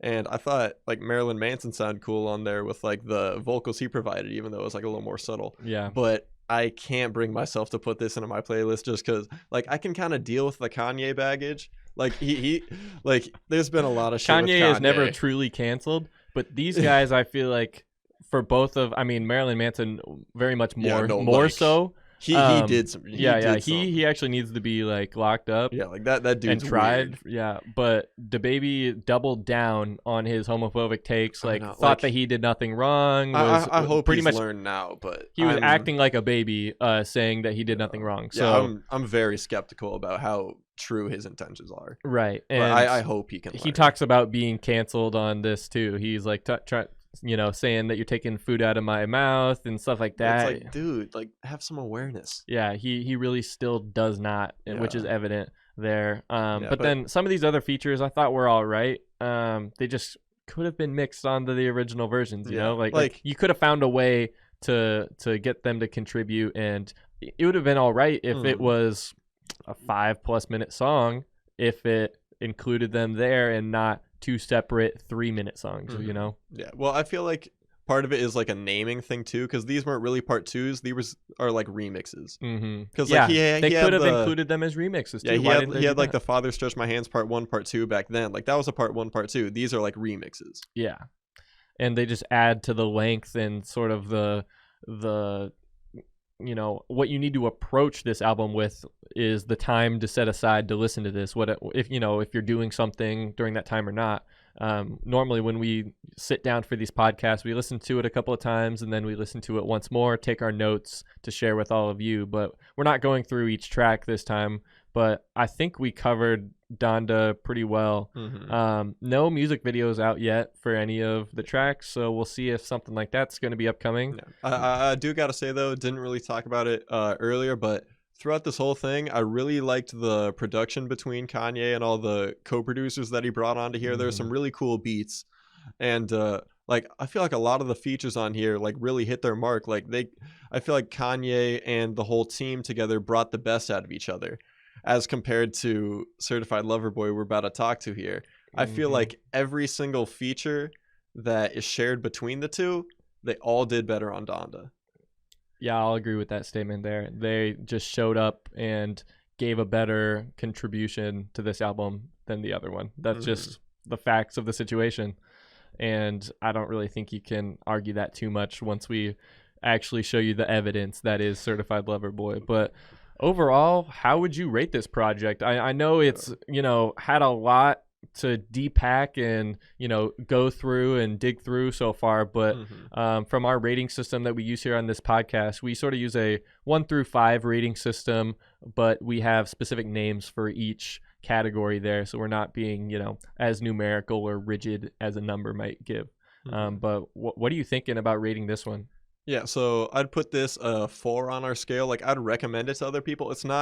It won't be something that's like on repeat for me, like most of Kanye's albums are. Like, if I just want to pop on, like, even like Kids See Ghosts or like Graduation, or like there's like at least like 9 albums like that where I can just put it on whenever, listen to it. This one, with just the length of it and some of the parts in the middle where it drags a little bit, like it's not quite in that top tier for me.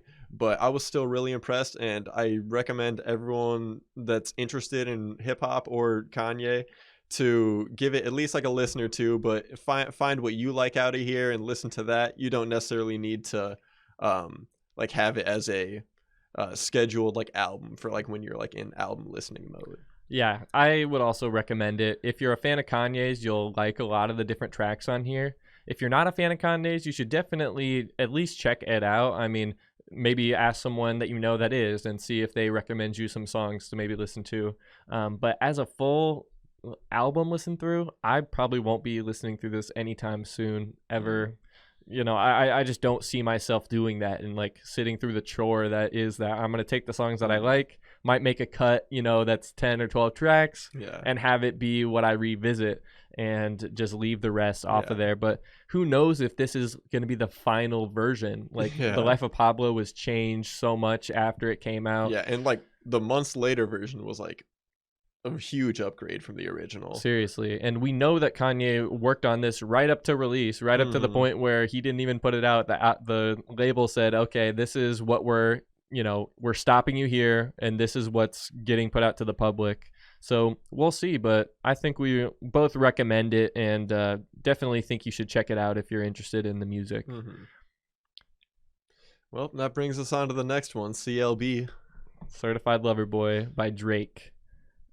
We talked about all the different things leading up to this album, and I think before that we should sort of preface that we both enjoyed Drake's music. Like, we have really sat with and went back to a lot of his older projects and stuff that we found resonated with us and stuff that we enjoyed. I mean, it's no surprise or no coincidence that Drake is on top of the sales charts in hip hop. Like, he makes records that people enjoy listening to. And even last year, he put out, let me find that track name here, the one with Lil Durk there. Oh, Laugh Now, Cry Later. Laugh Now, Cry Later. And I thought that was an amazing song. I was like, okay, I enjoy this. I would listen to this.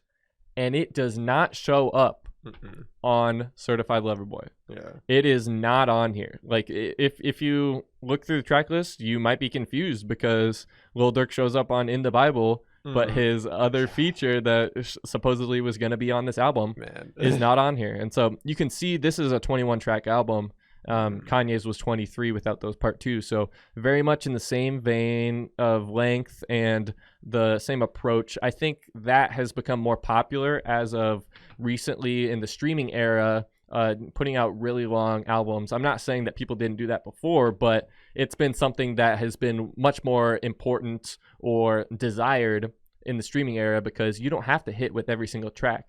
You can get stuff put in playlists. You can get specific songs that pop off for you and do a lot for your career that don't necessarily contribute to the overall narrative of the album like you might want to in the CD era or even before that, So it's been weird to have a lot of filler, I guess I could call it, put onto some of these projects just because they want as many tracks on each of their releases as possible so that you stream those and they can, get that to contribute to the album and their success. And it's just been a lot. It's kind of gone into 2 different lanes. Like, there's been the albums like the 2018 summer when Kanye was doing it with all good music, where it was all like the 7-track albums. Or I feel like there's some artists that have gone that direction. Like Vince Staples, his latest was like in that type of vein. 22 minutes or something like that. And then there's a lot of others that have gone this other type of side where it's just stuffing it so much with like so many songs. Well, I would argue in that era that Kanye was working with Pusha T and Kids See Ghost and did the Tiana Taylor album come out? That Tiana was shorter and, as well? and Nas. And Nas, and that was the Nasir album, right? Yes. And so all of those were short listens throughs, not too many tracks. I would argue that was like Kanye was trying to make his mark and say, okay, this is a trend that I'm trying to embrace and do. And Drake, especially with Views wasn't that long, but More Life. Well, Views was still like 20 songs, wasn't it? What, did it quite get up to 20? I thought it was maybe like 18 or 16. Let me double check here, but I thought it was still pretty long. Here, I can actually look on here. I'll just do it while people can watch. We'll actually go on down here. More Life is what I was actually mentioning here. Views, let's see how many tracks. 20. Okay. It still was 20. So still quite a few tracks. And this is probably when he's starting to do that, you know, more than he was before. Like, let's go ahead and look at before that if you're reading this, it's too late. Nothing was the same. Just as examples here, Nothing Was the Same was 16. So that's still and that was a little with bonus longer. tracks. Yeah. And then this one is like 19. That's the deluxe version. Oh, and this is actually with a couple extra tracks as well from the initial release. So you can see, if you're reading this, It's Too Late was sort of long as well, but didn't cross 20 until Views came out, and then More Life came out, and it was stuffed as well. Views was freaking This stuffed. is where I turned in my career as a Drake fan. I was like, okay, Drake's not focusing on quality over quantity. He is just trying to get as much stuffed in his, stuff as possible, especially like Care Package and Dark Lane demo tapes.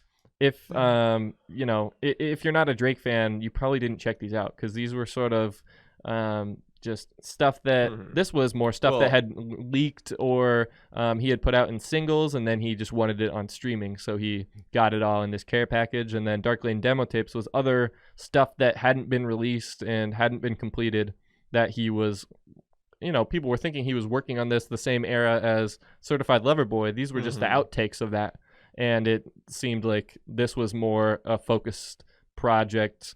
And that's why it was released this way. This album cover is exponentially better than the Certified Lover Boy album cover, and this one's minimalistic too. Yeah, I didn't get around to checking that one out. I heard a few of the songs from it, like the Chicago freestyle. I like that one, but yeah, I didn't really check into that one because it just felt like some sort of B-side. But I liked the care package one because there was like some old Drake ones that I had heard before. I was like, oh, I can finally stream these now. And add them to your playlist and enjoy them in the platform of your choosing. Yeah. So, but yeah, I definitely feel that same way with how Drake's been since about 2016. Like, I feel like his last, even like 2015, I feel like his last like real top tier, like good, like album was If You're Reading This Is Too Late. Even though that was technically a mixtape, it was released on streaming. It's an album. Like that. And then going back, Nothing Was the Same and Take Care. I felt like that 3-project run was Drake really making some really good projects. But then since then, the one with Future, and then Views, and then More Life, then Scorpion has all been pretty mediocre to me.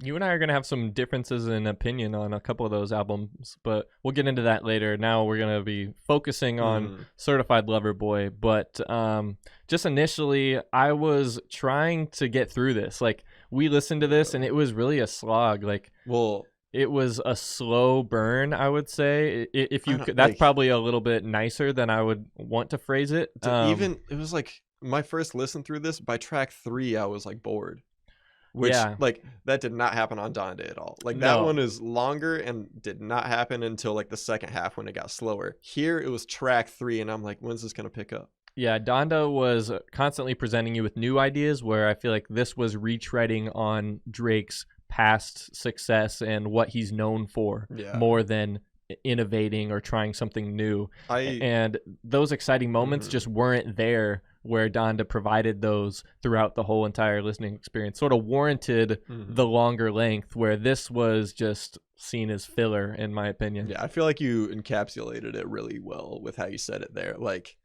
it's like Kanye tried a lot of new stuff here, and then this sounds like the same old Drake I've been hearing, the same old like beats. Like, it sounds really uninspired, is like how I would describe it in a word, is just uninspired.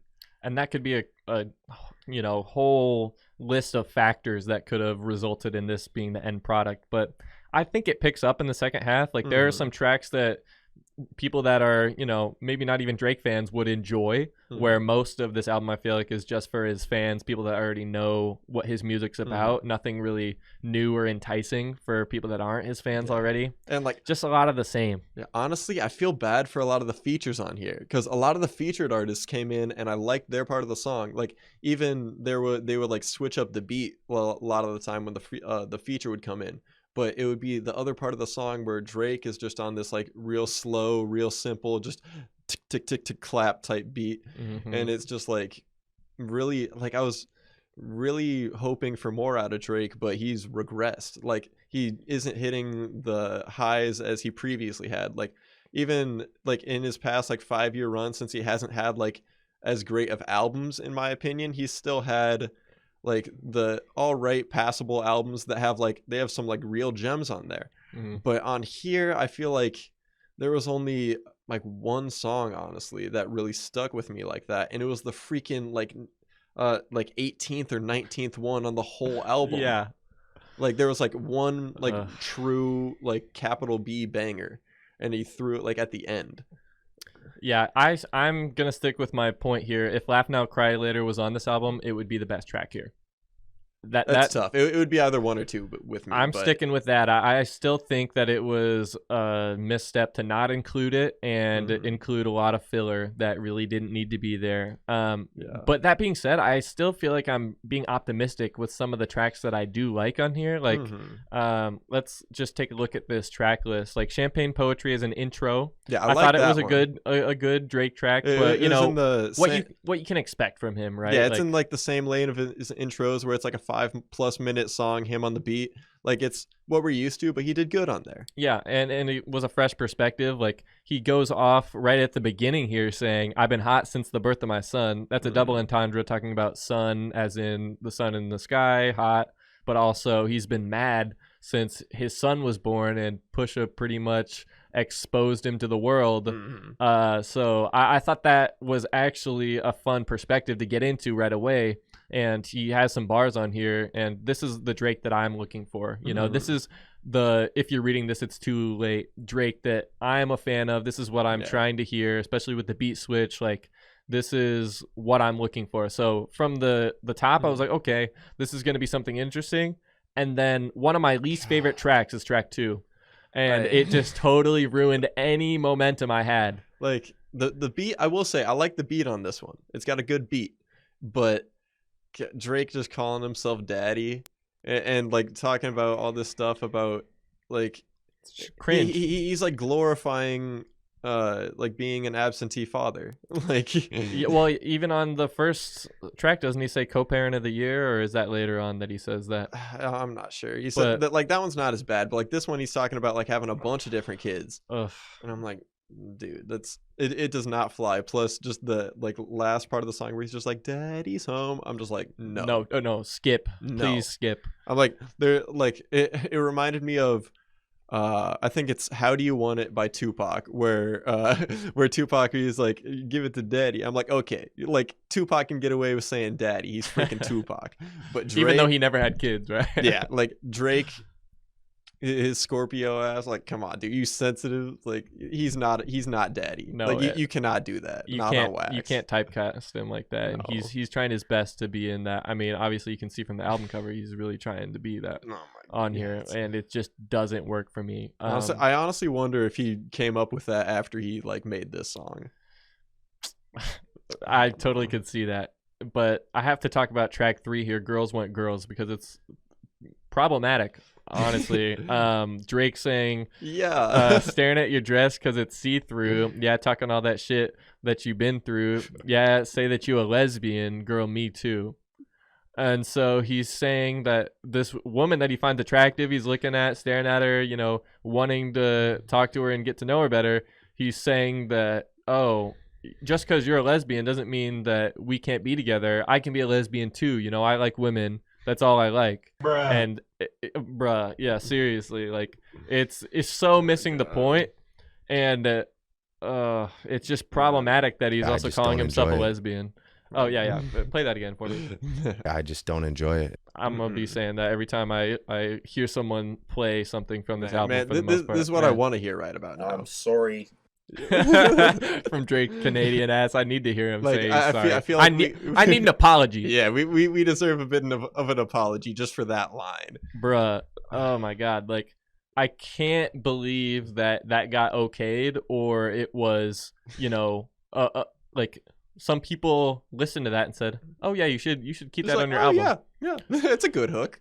Drake's corny, but man, he deserves to give us an apology off that one. That is a next level of just like, are you kidding me? Bars from like he's had a record of like every once in a while he'll have a bar where it's like, are you kidding me? Chaining Drake? Tatum. Don't remind me of Channing Tatum, dude. Oh my god. But like I even Lil Baby on his verse on here, he's got a similar line to the hook, but like that one was not actually as cringe. I know that one wasn't cringe. Like that one's actually like, okay, it's like kind of funny. Like it works, but the hook is just like, dude, that's stupid. Yeah, I didn't like another song on here until track 5, which is Love All featuring Jay-Z, and so I thought this one gave us a little bit more to work with, but before that it was just like a lot of what we know Drake would be putting out, and no real love songs or anything. It's just like weird concepts. Yeah, that one, the one right before the In the Bible, like that's one of my least favorite. Like Drake was that one was really impressive how boring Drake was on there. Like Seriously.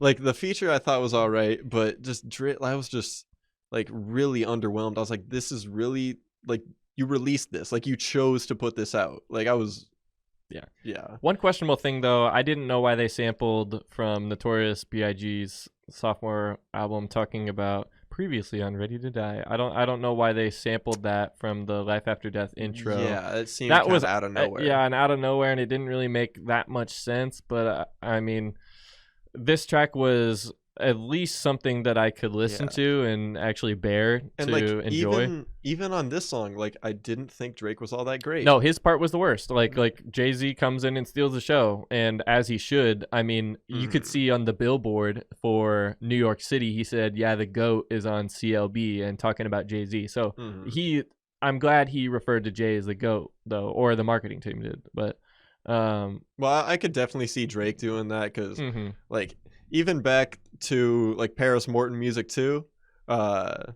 and Pound Cake, that was the first half of that. That's the part that Jay-Z's on. Like Jay-Z's been like, I feel like Drake's revered by Drake, and I don't know, this isn't the first time he's just waxed him on his own song. Yeah, seriously. And I think the concept is all right here. He's saying, you know, never had a lot, this is all I need. People never care till it's RIP. So saying you don't get your flowers until you can't smell them anymore.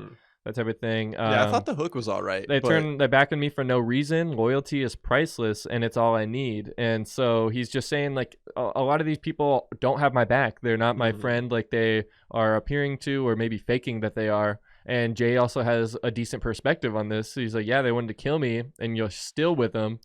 You chill with them. Y'all wonder why we're not friends. Like these people that you associate yourself with are my ops, right? So, yeah, it's wild, but it's also ironic that he says that because of the Kanye beef and how Jay-Z is a close affiliate of Kanye's. I mean, they're just reconnecting now, their relationship, after they sort of separated ways a while ago. But like, it was tough to find stuff that really stuck out. Like, I feel like I gave a lot of these tracks that I liked the benefit of the doubt. Like Pipe Down later on comes in. That's just no feature on that one, just Drake. 7 a.m. on Bridal Path. Any of the AM or PM Drake tracks, you sort of know what you're getting, and that's the Drake that I like. The confessional, talking his feelings into the mic and sort of sharing how he feels at that exact moment in time. Yeah, like I feel like that's a good pocket Drake gets into, where he's just like, all right, just put the beat on, don't need a hook, I'll just rap for however long, and he's just going into his like storyteller like type stuff, and he's pretty good on there. Like that was one of my favorites on here. And along with gosh, I feel like a lot of the ones on here, like I didn't feel too strongly emotion wise, like positive or negative. There's a lot of ones where it's like, well, like there's a few where it's like, this is just boring, like I don't care, and like others that are like, it's like barely, it's like good enough, you know? Yeah, like, good enough to maybe recommend that you check it out, but not good enough to recommend that you listen to the album. Like, it's not worth sitting through everything else on there to get through. Yeah, like I like the intro, I like Champagne Poetry, Love All. Like when I was listening through this album, Love All stuck out all the way up until I got my favorite later on in there. Pipe Down, another one I liked. No Friends in the Industry, like he was a little pissed off on that one. I like that one. I was like, oh, some emotion, cool. Yeah, I didn't really mention that one just because it was something like a lackluster highlight. You know, you're looking for highlights wherever you can because it seems like there's honestly not much else going on. But yeah, there's a lot of like 6 out of 10s on here or less. Like I would say some of the good songs that I are saying that I like, some of them are 6 and 7s. Like I don't really know if he hits a 10 maybe until later with You Only Live Twice. Yeah, that's the one on this album. Like like Love All was the one for a while on here, and like even on like a all right Drake on there with like really good Jay-Z, but then once You Only Live Twice comes on, and that's like one of the last ones on the whole project, and I'm like, where was this? I was like, great beat, Drake's actually like awake, and then like Rick Ross, or is it Rick Ross on there? Yeah, Rick Ross and Lil Wayne. Lil Wayne has an even better verse than Rick Ross. I'm like, this is amazing. Where the heck was this the whole album? Like, why was this not a single or something? Like, seriously, what? Like, it was just out of nowhere. I'm like, what the heck? And then right after that, I Miss You Too with Kid Cudi. I thought that one was still pretty good too. Like, I feel like Drake isn't as good at first on there, but then like he gets into a flow a little later on there, and it's like, oh, he catches up to where like Kid Cudi was at earlier on there. So that was another one of my favorites. And then the last couple with the outro, the Remorse, another one where he's just like on there like rapping a lot, where he does that a lot with his outros as well with his intros. And I thought those were pretty good, but I'm like, what the heck? Like 3 of the best songs are like right at the end. Seriously. I mean, one other one that you didn't mention that I enjoyed was Race My Mind. I thought that was worth it because, I mean, the production was interesting in there. And that one didn't stick out to me as much. Yeah, I just thought that it gave me a little bit more to listen through and pay attention to, because a lot of this is just sleeper content, man. It's just you're getting through it for the sake of getting through it, in my experience. And there's just some bars that were like unforgivable and just stuff that you would question a regular rapper on, and then with the history and everything that Drake is known for, it's like, okay, man, you're just corny. Like that's a part of his brand at this point, but it's just tiring. It's tiring, really. If he's not elevating his music to a new level, the shtick is starting to get old, I kind of feel like. Yeah, I think his fans would blatantly disagree with us. I don't even know how many Drake songs I have in my playlist. Like I love Drake, but like he's just, in the last 5 years or so, he puts out some really good songs that happen to be on albums that aren't that good. Very true. And the features on here, you would think, especially with how they were hyped up, they would deliver. Like this Fair Trade was a forgettable Travis Scott type beat. Nothing crazy there, really. Way Too Sexy. You either love it or you hate it. Yeah, I know you were not feeling that. I was not feeling that when I was listening to it. I thought it was funny, so it appealed to me. And like I like Future, I like Young Thug. I thought it was funny, so it worked for me. Yeah, I mean, Future shows up twice on here, and I think very much reinforces the toxic masculinity that Drake promised us. Those two are a combination. He be doing that. Yeah. Those two are definitely a combination for that. But I mean, 21 Savage and Project Pat were interesting. It was alright, but like, nothing crazy. It wasn't like my favorite 21 Savage. Like that was like maybe 6, 7 out of 10. Like it's alright, it's good enough. Yeah. Like it made the playlist, but like I don't love it. Yeah. It's just disappointing. I feel like the Ty Dolla $ign feature wasn't anything insane. That was one of my biggest disappointments on there. Like Ty Dolla $ign is one of my favorite R&B artists, and like he's just like throwing on little background vocals on here. Like even like he was throwing on the little background vocals on What's Your Name, and like I liked it on there. Yeah. But on because like they had the other verses and stuff on there too. But like here he's like Drake's not even helping them out with like what he's doing on there. Like it's just really disappointing. I think it really goes to show that Kanye knows what to do and brings out a certain sense of collaboration and involvement even in the project, where it seems like these were all phoned in Drake verses for Drake's project. Honestly, it seems like they were all just because the label cut the check, I'm gonna contribute here, but it's not like there is an overarching theme or something that I'm trying to expand upon that the artist themselves is putting all of their writing into here. I just don't see that. And I don't know how you read into this and sort of give Drake the benefit of the doubt with this concept. I don't think he delivered to Certified Lover Boys, everything he was hyping it up to be. Yeah, for sure on here. I feel like more than anything that maybe Drake he didn't give up enough control in the process. I feel like Kanye, he empowered the people that he worked with. Like it wasn't all about him, it was more of a group thing. I feel like a lot of the stuff on there, it didn't sound like a bunch of Kanye songs. It sounded like all these people coming together to make this like vision, and it like works all together. On here, it sounds like a bunch of Drake beats, a bunch of Drake songs that like these artists like pop on, and like literally the beat has to accommodate for them like half the time when they come on here. And it's just, I feel like Drake had too much of his hands on it, at like the beats and just his parts on here. And it's weird that it just didn't come together as a like cohesive like thing. Yeah, and it's hard to do that when it's so long as well, right? Yeah. Like you could say that Kanye was able to deliver that because I mean, the part twos add to the length, but the whole idea that you get before those is cohesive. It seems like this was everything that he was trying to tribute to his mom, even if he didn't necessarily hit on those points every single time in each track. It was an idea that he was trying to serve the purpose of the title, where this was just more of a marketing gimmick than anything. Yeah, like with him coming out calling it Certified Lover Boy and everything, I was like, okay, he's gonna be just like singing a lot on here.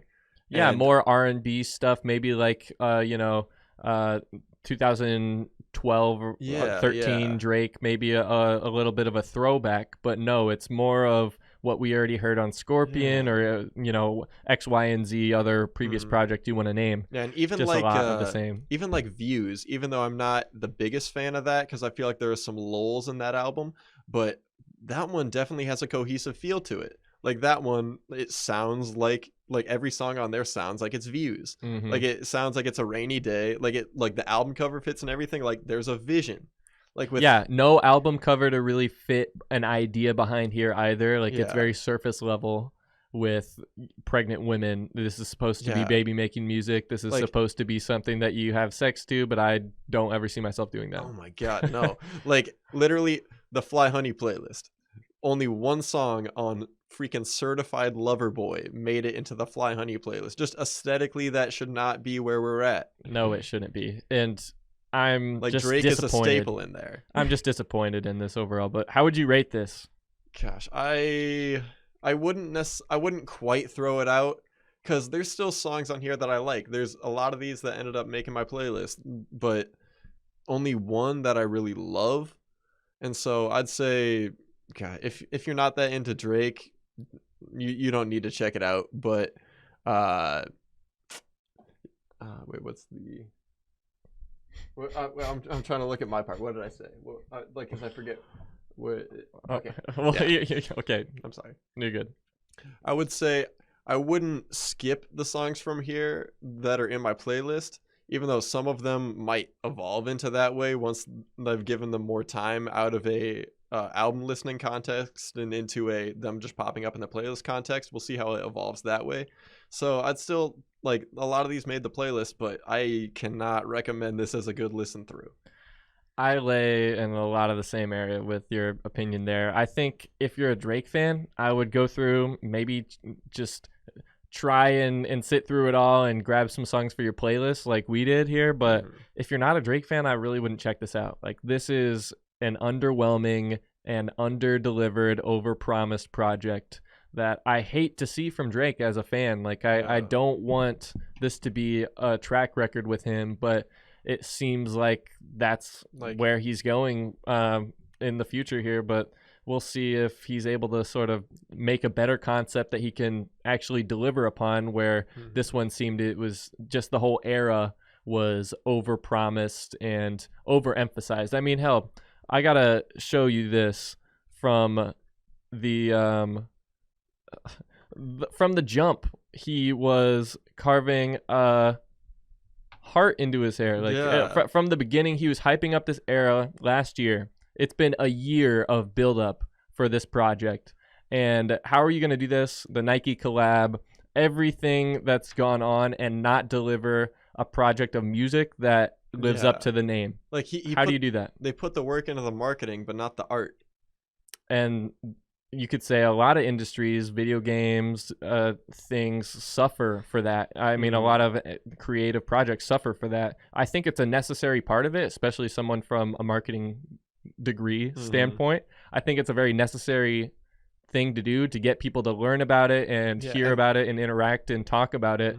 It just sucks when the music doesn't match as high of quantity of people talking about it as the level that you would maybe expect it to be, especially from an artist like Drake.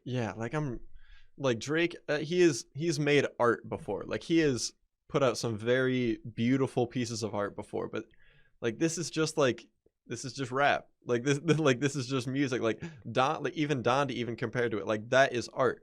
Like this, it doesn't fit it just doesn't feel like it. It just doesn't have it. I feel that, and I think it's only apt that we end our episode here today with a tier list. So since we were just talking about Drake and he's fresh in our minds, I'm going to go ahead and have us start with how we think each of his albums ranks in, his discography from throughout the years. And then we're going to go ahead and do Kanye's afterwards. So I'll just go ahead and start with my opinion here on Drake. I think he has some really great projects. I would say if you're reading this, it's too late. Maybe has one or two tracks that maybe haven't aged well or I don't like as much. But other than that, I would be fairly optimistic with Drake. I would then, as this being my favorite, I would then put these two right afterwards, saying that I enjoyed them. There are some tracks that maybe I don't revisit as much, but as an overall listen, I enjoy them and I think they're good. I would probably put Scorpion right after that, and you could even put like some of his earlier stuff here. Like there is definitely some really good tracks on here. It just depends on the day. I would also probably put Take Care up here. I think that's warranted. This run, this album run, I thought was Drake's peak. Like I would maybe agree. not commercially, but as creative and someone expressing themselves, I would definitely put these up there all the way. And then his earlier work, it was close, but then there was some filler and some stuff that's just dated at this point. You just wouldn't really go back and listen to it because it sounds like it's from 2009, right? And after that, I would probably just put Dark Lane demo tapes there. More Life, I'm putting in the bottom tier. What a Time to Be Alive, I would probably also put there. And then this one, I liked some of the songs, but this really didn't impress me. Like just off of a purely, thoughts that I'm sharing with you all right now, this is how I'm ranking his discography. I think if you're reading this, It's Too Late is clearly the top. And then after that, you get, some of his more critically acclaimed discography, full-length albums here. And Scorpion I enjoyed, and then his earlier work doesn't quite get up to the level of some of his albums for me, but it's still good music. And then Dark Lane demo tapes had a couple of spotlights, same with What a Time to Be Alive, but just wasn't my exactly what I'm looking for him. And then More Life, just not that many great moments. Maybe some days I would put it up to a C, but see, like that one's getting carried by Portland. Yeah, it's really getting carried by maybe one or two tracks. And then Certified Lover Boy, I was just disappointed, man. I really wish I wasn't, and I wish the marketing and everything that they were working towards in this album run was as good as they were making it out to be, but not my cup of tea and not what I'm going to be listening to for a while at least. But if you're reading this, It's Too Late. I can always remember where I was at that point when it dropped, that was a moment. That was definitely an era that was defining in his career, and especially with very little promo or hype. I think that's something that you can note here, where Certified Lover Boy had all of the promo, all of the hype, and the beef, especially getting people to talk about it more. And it didn't need that. It just needed to be focused. Yeah, that's really weird how that turned out, because that is for sure. Like, he didn't, like, if you're reading this, It's Too Late, like, dropped out of nowhere pretty much. And, like, that was late summer, right? Yeah, and that was, like, I really remember the time when, like, that came out. That was really distinct. It was, like, the talk of everything. And this one coming out really has the push for it. It's like, oh, yeah, this is going to be such a thing. Then it comes out and it's just like an egg. Seriously, I'm gonna go ahead and refresh this so you can do it clear. Oh well, maybe here we go. Reset. Okay, there we go. So your turn. I mean, go ahead and let me know which ones you want me to drag where. Yeah, so for me, I'll start up at the top. S tier, I feel like there's two that especially belong there, and they go back and forth between my favorite Drake project. They kind of show my, like, the two sides of him where I think he's best shown. And it's If You're Reading This, Is Too Late, and the one right before it, Nothing Was the Same.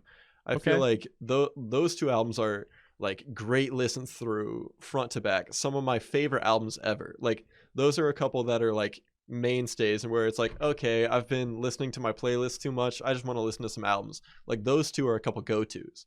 Okay. And then, like, I feel like Drake was, like, at his best singing wise, and like R&B emotional love songs there are so many good ones on Nothing Was the Same. And his other side where he's like in the trenches, he's rapping, he's on these hard beats. He does both there. Very versatile. I don't well, he does album. that and Nothing Was the Same too, but he does that even better on If You're Reading This Is Too Late. I don't know if I can pick a favorite between those two right now, but they're both elite in my opinion. Okay. But then coming down from that into A tier, I would put Take Care there because I didn't like that quite as much as Nothing Was the Same. Like I feel like that one's similar to that. It was around that 2012 or 2011, 2012, 2013 range of Drake, where it's more of that type of a style. But I thought he elevated when he was going to Nothing Was the Same. I thought Take Care was really good. It was a classic. Like that was where he first like went into that like next echelon, and I think Nothing Was the Same went above and beyond that. But that was Take Care was still a really big moment for him. So where would you place his earlier projects then? So Far Gone and Thank Me Later. So I don't know if I could properly rate them because like I've heard songs from them and but it's been a really long time since I've listened to those ones all the way through. Yeah, same. But I would put those in the next tier below. I'd put those into the B tier of his catalog. Okay. And along with that in the B tier, I think I would put Scorpion there. I think I would put Scorpion along that same time in the B tier because there's still a lot of good songs from that one I like Sandra's Rose I think is really underrated, one of my favorite Drake songs in the last 5 years off that album, and a well done double album as well. Yes, like, they warranted the extra tracks by sort of splitting it up that way with 2 discs and how it was presented that way. That one still felt like it had a vision. It had the 2 distinctive like sides really, and I thought that one was still a pretty solid release and an actually good album cover as well, like not some low tier no effort type of shit.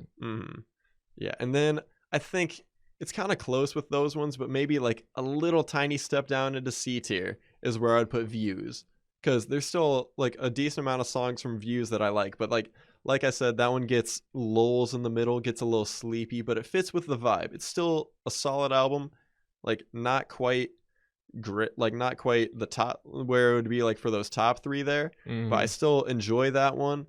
Then honestly I'd put like everything else. Well, I can't put Dark Lane demo tape because I honestly haven't listened to it. I've only heard like Chicago Freestyle. We'll leave it off then. We'll leave it off. That one's left off, but yeah, More Life. What a Time to Be Alive. Oh yeah, there's like 2 good songs off that. Damn. Okay, I thought you as a Future apologist would like that more than. Oh no, I like Future. I like Drake. And then they came together and made a really like crappy album. Yeah, I would say it's fairly mediocre. Like you would put Certified Lover Boy in the D tier as well. You wouldn't put it higher. Oh no, I'd say the one it's most similar to and reminds me of it's More Life. Like I did not enjoy listening through More Life a single time I listened through it front to back, but there's some songs on there I like a lot. But yeah, there was similar to this one, did not feel like any sort of consistent feel throughout it, and just felt sloppy and just not very well made. So didn't learn his lesson. Yeah, I think that's a pretty good gauge on how we appreciate Drake as fans and sort of, have listened to and experienced his music in the past and enjoyed it. And I think that's a good way to sort of set us apart from our criticism a little bit and give it a bit more perspective than maybe someone who just thinks we're a hater would. But yeah, that's all I've got to say about Drake. I feel like coming off this, we might sound like Drake haters, but like I love the dude. Like yeah, we hope for the best, right? Yeah, for any artist, right? Like we want to hear good music. I don't think anyone wants another artist to be a bad creative unless you're actually just a hater. And there's no redeeming that. I just think it gets dangerous when people just like shill for no reason. Like I saw people this week tweeting it was like the day of the release before I had listened to it, saying that this was the album of the decade. And after listening to it, like I have no clue how someone like used their thumbs or their fingers to tweet. Like that had to have been bait. Like I don't know how someone unironically said that. I don't like apologist for artists in general, like people that think that their favorite artist has no flaws. Like Mhm. for a while, you could definitely say my favorite artist went between Logic or Tyler, Mhm. just because they were creating new music. Like we hadn't had a lot of their music before, like Kanye or someone else that, you know, you can go back and appreciate their heyday, but I never experienced that as a fan, where I experienced the album runs, you know, and the tours Mhm. of my favorite artists at the time. But I was never beyond criticizing them or checking them if I disagreed For sure. with anything that they did. Like Yeah, I feel like totally. you have to be able to differentiate yourself as a fan of their music, and then also someone that is a creative in their own right and someone who has their own opinions and thoughts Mhm. about things like that. Yeah, like I resonate with that a lot because I love Tyler the Creator so much. Like that's been well established on this podcast. But I remember way back when Cherry Bomb came out, I was like pissed because I thought it Yeah. was really sloppy. Like since then, I've grown to love it. It's like a 10 out of 10 album to me now. But like I remember when it first came out, I was like really disappointed. Yeah. Like, And your take there is justified, right? Mhm. As a fan, you're not supposed to think every single new piece of music is great because it can change on you over time, Mhm. or, you know, X, Y, and Z. I really don't see myself changing my opinion that much on Drake's stuff. But Kanye's, I've actually gone to develop a little bit of a different appreciation for some of it over time. Like Mhm. I would say The Life of Pablo is a very strong Oh. contender for that example. That one has grown on me, like especially since when it first released. Like that one Yeah. has grown a ton. I actually want to approach this one in a little bit of a different way. Instead of going from top to bottom, I'm going to go chronologically. I like that idea. And so I'm going to go ahead and give first album an S. I think this is a masterpiece. It should definitely be studied in, if you're trying to make a debut album in hip hop specifically. Yeah, no kidding. Great album and awesome story leading up to it, and everything that Kanye does on there from the production was awesome. And same with Late Registration. I think after everything that had transpired with success and the sales and all the storylines that you can look up if you're unfamiliar about Kanye, we're just elevated on Late Registration. That will be my GOAT album of Kanye's. If I had to pick a personal favorite, my greatest album of his, it would be Late Registration. And then after that, I think Graduation is in that same tier, man. Like his first 3 albums did not miss. Like No. he was able to Not at all. create at a level beyond his years, beyond his time in the game and in the industry, especially because in 2004 this dropped, the next year 2005 this dropped, and then in 2007 Graduation dropped. So in that span of 3 years, we're able to get 3 completely classic albums that really just made Kanye the superstar that he is today. Thank you very much. Well, you know what, Kanye? You deserve that praise. I think that back then his ego also wasn't totally unchecked how it is now. He wasn't as rich, or, well, he definitely was famous at the time, but he just was a lot more pure and focused as a creative and as an artist. And so as we keep going here, we have 808s and Heartbreak. I really like this album, and I think that it's been super influential. Just not my favorite Kanye. We get a lot of really great tracks on there and stuff that I'll be listening to, you know, for the rest of the time. It's just not my personal favorite, so I'm gonna still give it an A. You know, I don't think that it's ever, like, if someone has it on their personal BCD tier, I would sort of understand if they explained their position, but I just don't think that it deserves anything lower than an A. And going off of that, I'm trying to see the order because they're not exactly in order here. Here, can I move them a little bit? Yeah, there you go. Then, yeah, it would be Cruel Summer after The Throne. Gotcha. Yeah. So let's just go ahead and put these. Yeah, and then Ghosts after Yay, and then it's good. Or after Yay. There you go. Now So it's all good. That's the chronological order. I think this is also an A tier. Some people would say S, but Wow. I would say that this is A tier for me specifically. I think it's a great album. I mean, definitely a classic of the time. Just, this is my personal list, and I'm putting it below these. That's I just my don't opinion.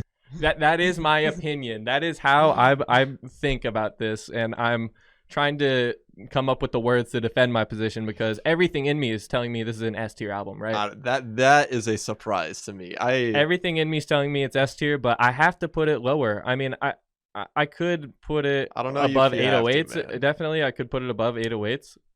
I already know but- mine's gonna be looking really top heavy. Yeah. I'm trying to spread it out a little bit more, Uh-huh. not have it be as top heavy. Oh no, I'm gonna be pretty unabashed with mine. But I've also got to put Watch the Throne in that same tier. I think it's also A tier, and Jay is also one of my favorite rappers of all time. So he comes in and really has a great collaboration with Kanye. Like, you could not escape these songs in 2011 or 2012 when this stuff was first getting released. So yeah, I would put that there. Cruel Summer, really great tracks, classic stuff, but as a listen through, not the best. I would put it as B tier because it's still in that classic era of early Kanye and stuff that you can go visit back on and enjoy. That was like Kanye 2.0 at that point. Well, yeah, so you could say 1.0 was this era, and then after his mom, Donda West, passed away, then the next era sort of began. So you can sort of see how... And I'd say it cuts off like right before Yeezus there. I'd say that's when it's going into 3. Right. So you can sort of see how segmented. I really liked his early career, and then later on, I still really like a lot of this music. It's just not my favorite as these are. Yeezus, I'm putting in the bottom tier. I like a couple tracks. It's not for everybody. It's not for everybody, not for me. And I'm not really going to apologize and try and defend it too much. But, I mean, I've tried to give it more listen-throughs and more chances. I just can't, man. I just can't do it. Dang. Life of Pablo has definitely grown on me. I like it in A. I really like it in A. And I originally thought it was like a 7 out of 10, but I've come to think it's probably about a 9 out of 10. Like, I really enjoy that album now. Yay, I would put in C tier, man. Like, Yay. That's a bit generous. Yeah, I wanted to put it in D, but I don't know, man. Like, it's got a couple of decent moments, and I think the story behind just taking a picture and writing on the album cover, literally on the way to the listening party in Wyoming, was a decent story and a fun idea of him sort of talking about his bipolar disorder for the first time. Gosh, but Yay over Yeezus though. Like, That shit crazy. Yay over Yeezus. I don't know about that one. And then Kids See Ghosts, I would also put in A tier. I just think that album is a great listen through, and Kid Cudi elevates that with everything that he brings to the table. And we can really thank Kanye for Kid Cudi's career and them reconnecting and creating this great piece of work. Deserves to be in the A tier. And then, as of now, I'm putting Donda in B. As of now, I'm trying to be optimistic, and I'm trying to, hope that it can grow on me with time if the right environment, happens that I'm going to be doing another listen through. I'd hope that it could grow on me and get better. But this is my Kanye tier list. This is my order of his releases and what I like the most, what I think is still undeniably great music and really good stuff to listen to, and then some stuff that sort of, I wouldn't say quite disappoints me, maybe disappointed me into D tier a little bit, but it's just not my favorite music that he's put out. And so that's my take on the Kanye West album tier list. I feel you. I respect it. Like, mine's I got a little differences like when we'll be doing mine here, but I feel like overall that's a pretty good layout of where it's at. Appreciate that. Yeah.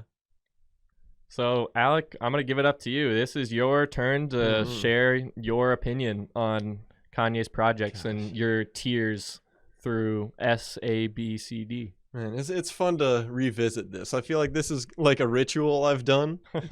Like, a lot of times just personally, like, how do I rank the Kanye albums? And like, even with over the past few years, like whenever like a new release will come and be like, okay, where does this fit in? Like, a lot of even the older ones have like moved up and down where I think they're at. I think that's a true sign of a hip hop head. You really enjoy discussing and ranking and doing all of the stuff that you would do only if it's something you're passionate or you like to talk about, So that's definitely a true sign of you being a true hip hop head. I feel like people got to put some respect on your name. for that. And I remember back to the old days when we had the iPods, and we just had all these Kanye albums downloaded on there. I don't even know how many times I listened to these. Seriously, back then. Pre-streaming era. Yeah. I mean, who knows how young the people listening to this or old. I mean, go ahead and comment your experience on listening to music. But we're from the era before streaming, where you would either get it online, buy it on iTunes, CDs even at that point were very relevant. So how would you go ahead and rank them? I put them in chronological order here. Now my most updated as of Donda is here, tier list of Kanye albums. Okay, let's starting hear it. off with Graduate. Honestly, you can just go through the first 3 here. They're all S tier. Okay. Early Kanye. You're gonna be top heavy for sure with your rankings. You're gonna be high praise. Yeah. This is my favorite era of Kanye. I'm similar to you, where the first 3 I feel like are untouchable. That 3 album run, I don't know if any other artist has had 3 albums right back to back to back that are that good. One of the reasons why Kanye is in the conversation for 4 best artists of all time in the rap game. I have 4 different guys that I kind of rotate between who I think is the GOAT day to day. It's Kanye, Andre 3000, Tupac, and Lupe Fiasco. I know a lot of people wouldn't include Lupe, but he is a lyrical genius and he deserves to be up there with all the other guys. And people be like, oh no, Biggie, Lupe's better. Hot take. Sheesh. And so is Jay-Z, but he's right up there too. He might be 5. Yeah, Jay-Z, definitely an easy slot in at 5. But yeah, and like you were saying earlier about College Dropout, I absolutely agree. One of the best debut albums of all time, and setting the scene, telling his story. It was everything you could have asked for, and especially every time I listen through it, and by the time I get to Last Call and I'm listening to him tell that whole story, I just feel just this warmth in my chest. You feel like you've been a part of it after listening to it. It really encompasses everything that the success story that Kanye worked on was, and it really is a heartwarming feeling to have witnessed that and enjoy it, because it created such a great product in the end. It's so personal. You feel like you're going through with it, and it's wow, Kanye, he did it. By the end of that, and at that point, he's not well known. He's this underdog story where he's seen as a nerdy producer rapper type guy. Backpack rapper type. Yeah, and then hooks up with Jay-Z and does this. I feel like that was such an accomplishment. And every time when it gets to the end on Last Call and it goes through mayonnaise colored bins, I push Miracle Whips. It's I just love that so much. It's just an amazing album. And Late Registration, God, I agree with you. Takes that.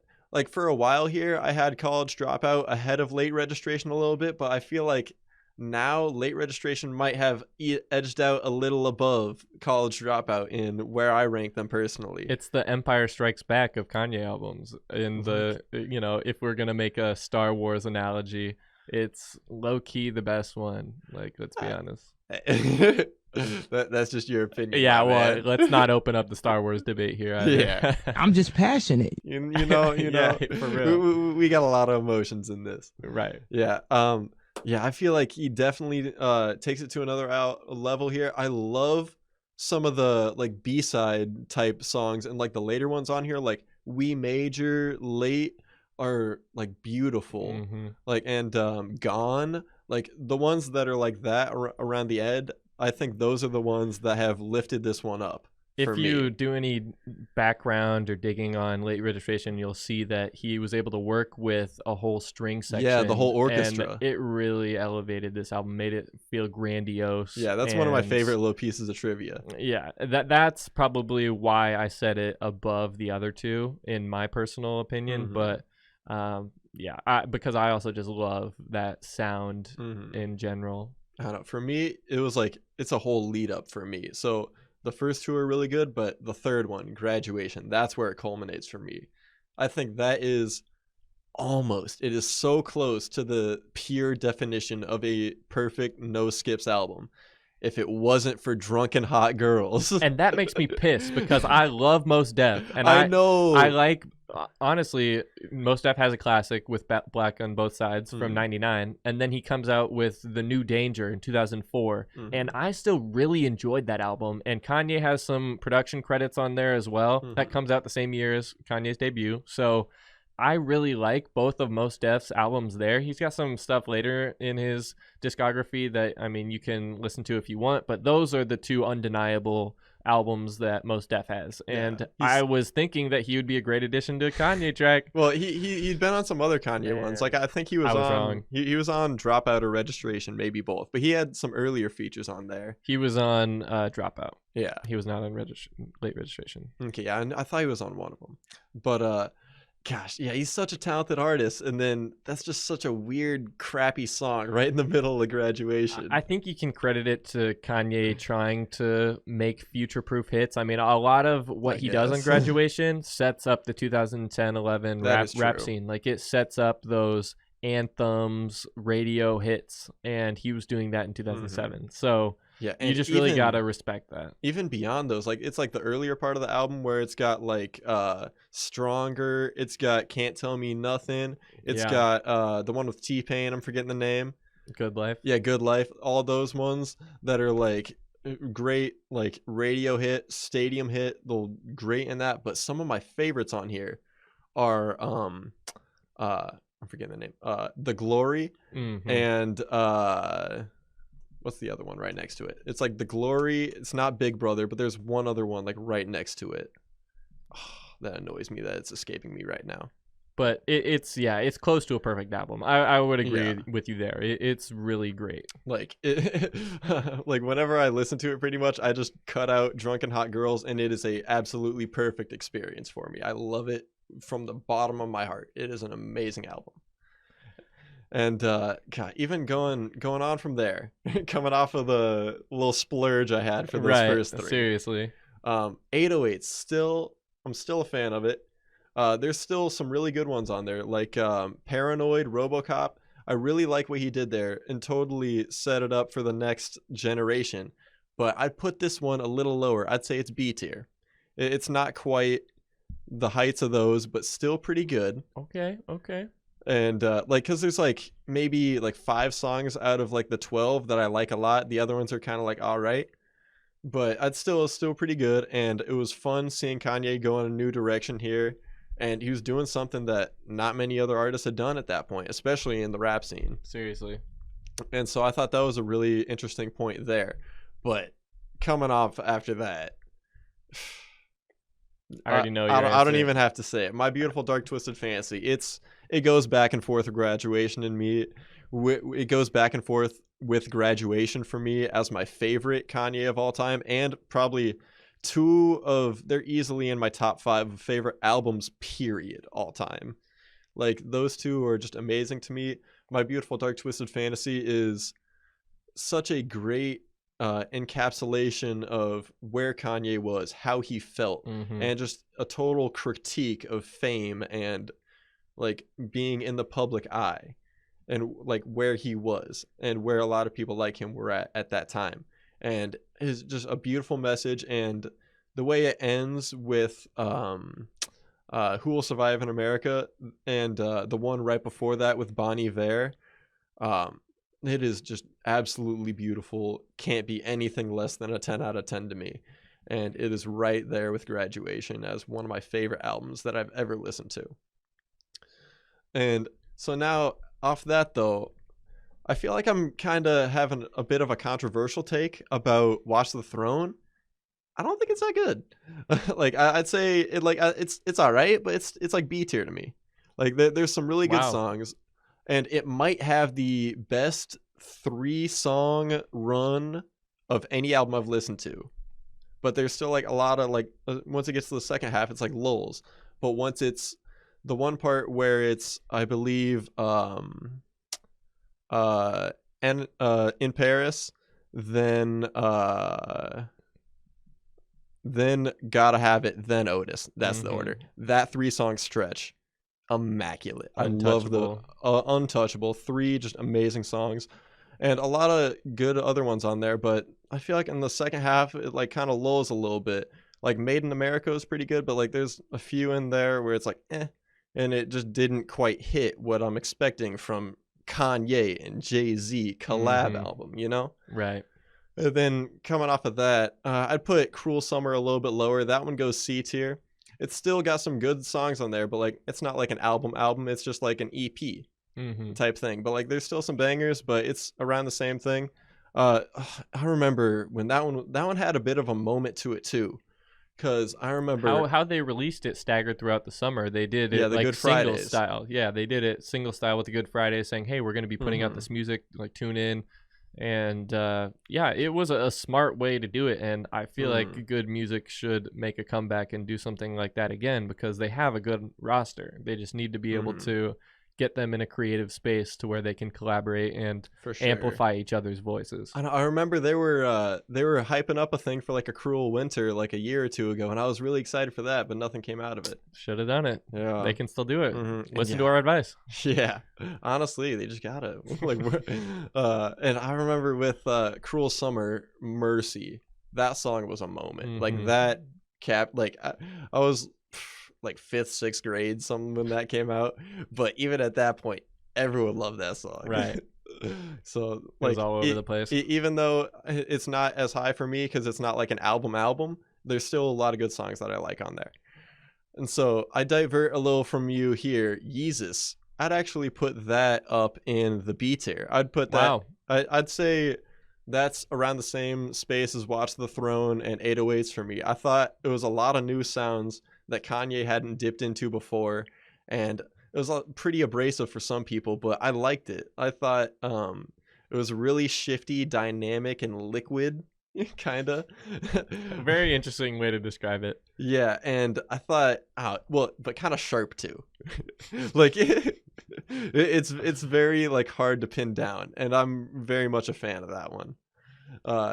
Some people, and that one, a lot of people I know say Yeezus grew on them, but from my first listen, I was like, oh, like this is pretty tight. You liked it originally. Yeah, See, from my first front to back listen, I was like, oh, that's pretty tight. people keep telling me it's gonna grow on me, but I still only go back to Black Skinhead and whatever the other one was on there. There was like one other one. Like New Slaves or the one with Kim Kardashian in the music No, video? not Bound to.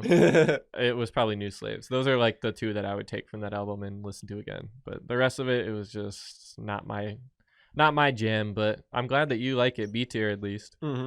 Yeah, and then what's next on there? Pablo. Yep. Yeah. So that one bumps up to the A. Pablo. We agree is- there. We agree there. Yeah, I think that one. And I feel like a lot of people would be surprised seeing me rank that over Watch the Throne. I feel like I would get some hate for that, but I wouldn't have said that initially when I had heard Pablo, but it has grown on me a ton. I feel like it's a lot more of a cohesive like listen through as the years have gone on. It fits really well together. I'll agree. And especially the ending parts, like the last part of the album is my favorite part, where it's got like No More Parties in LA, 30 Hours, all that. Like those are some of my favorite Kanye songs of the 2010s. The last time Andre and Kanye had collaborated was on 30 Hours, and Andre didn't even give a verse for that. He just lended his vocals for that chorus. So I really love that 30 Hours beat. I should still listen to that today. It's amazing. It is really good. But yeah, that one's up there, and then Yay, it's D tier. Like I don't really have much to say about it. It's D tier. Like ranked it lower than me. I mean, you really didn't take much from it, huh? Like it's like 7 songs. I think like 4 of them are in my playlist. Then how do you rank it D tier if half of it's in your playlist? Well, like for Kanye in the context. Well, no, even like this Drake album, like a decent amount of them made this playlist, but that's D tier. I just like a lot, you know. But yeah, it just didn't stick out much to me. There was some cool beats, but I don't think his rapping was all that spectacular. And the one that everyone liked a lot, the Ghost Town song, I was never a huge fan of it. Like that was like the one that everyone stuck onto. I remember when that was coming out. I just never really resonated too much with me. And but the one that came out the week later, Kids See Ghost, That one, bring it back up. That one, A? S? I think it's got to be A tier. It's not S. I think S tier is reserved for those 4. Yeah. I think it's definitely A tier though. We agree there then. Because that one's a full. I don't think there's a single skip on there. I think that one's really good. Like Kanye and Kid Cudi both they filled their roles perfectly on here. Like they had some singles and like one-off songs that they had collaborated with before that were good, but 7 songs in a row, both of them were in their bag. And like, especially at this point in their careers, I don't think it was the prime necessarily for either of them, but they pulled out like what it felt like when they were in their primes. Seriously, yeah. And so I really love Kids See Ghost. Like I debate about putting that one in S tier. It's up there. It's really great, and it's short and sweet too. So it's exactly what you would want from the two of them to be collaborating together. Mm-hmm. I mean, I would like to see more Kanye dual albums and collaborations. Like, I feel like he is great in that environment. Yeah, and like I was saying with this one, with Donda now, like he's a great collaborator with empowering the people around him. I feel like he's really good in that creative space. Donda, where are you putting it? Wait, is Jesus is King not on there? Oh, you're right. Yeah, neither of us ranked Jesus as King. Well, it doesn't matter. It's D tier. Yeah. It's not even as good as Ye. Yeah, we didn't even put it on the tier list. Yeah, I'll say the, I think it was Follow God, the one that the music video and he's the big old truck. Yeah. That one's got a good beat. That one slaps. And then the one he did with Clips, Use This Gospel, Clips and Kenny G on the saxophone on there. I like that song too. But then, other than that, it's just kind of meh. Yeah, I would probably put it at C or D as well. I think it would be a little bit much given a C. I mean, I like some of the themes and what he's talking about on there, but yeah, like I appreciate the stuff with his faith on there, but I don't think it really landed. I feel like that didn't really happen till now. I feel like he did that on Donda. So you're at least ranking it above C, right? So A, where are you putting it? B? Let me think. It's not A not tier. S. It's not A tier. So it's either C or B. Oh, okay. I like it a lot. But it's really long and unfocused and has a lot of extra tracks and no I think, cover art. I think, but honestly, it's got some decent music. But I don't. Some. It's really tough between that and 808s. I don't think it lives up to. I don't think it's as good as Yeezus or Throne, but. Honestly, yeah, but it does belong with them. I think it's closer there. I think it's B tier. So you'd put it in the same conversation. Yeah, it's around where I think of Yeezus, 808s, and Throne. I'd say it's around as good as those. See, you thought you was going to be top heavy, but you have less than A tier than me. Wait, how many did you put in A tier? I put a lot in A tier. Roll the footage. Somebody look back. Well, I have more in S tier. I think you only had 3 in S tier. I only had 3 in S tier. You're right. So I at least had 3 in A tier. So. Yeah, it might just be that the fantasy. I think that might just be the one that's tripping it. But that's your tier list, and you're sticking with it, huh? Yep. Well, now that everybody knows how we rank Kanye and Drake's albums, I think we have after this really lengthy podcast, our longest one yet. Podcast. We've been in here a minute. Yeah, our double length podcast here. Yeah. I think we've had everything that we can said about both of these artists, and I'm just happy for all the listeners who've stuck with it through us. So if you have, make sure to like the video if you're on YouTube, comment, and subscribe. I mean, you listen to us talk for this long, you must not hate the tone of our voices. You could probably listen to us some more. So yeah, if you made it here, might as well hop on. Yeah, seriously, you're a real one. Come on now.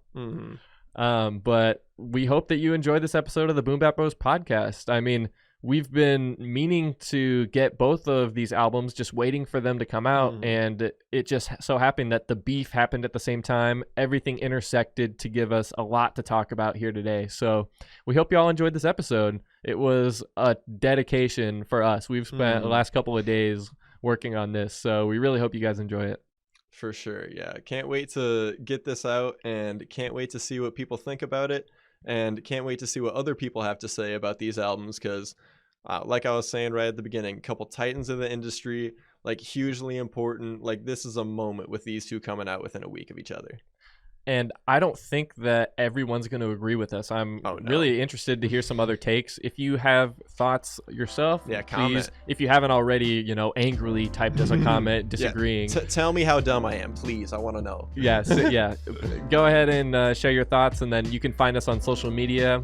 My name is Pat G. You can find me at PatG563, and you can find my brother Alec at Alec Glandy on social media as well. So thank you all for watching. We appreciate it. And we'll see you in the next episode of the Boom Bap Bros podcast.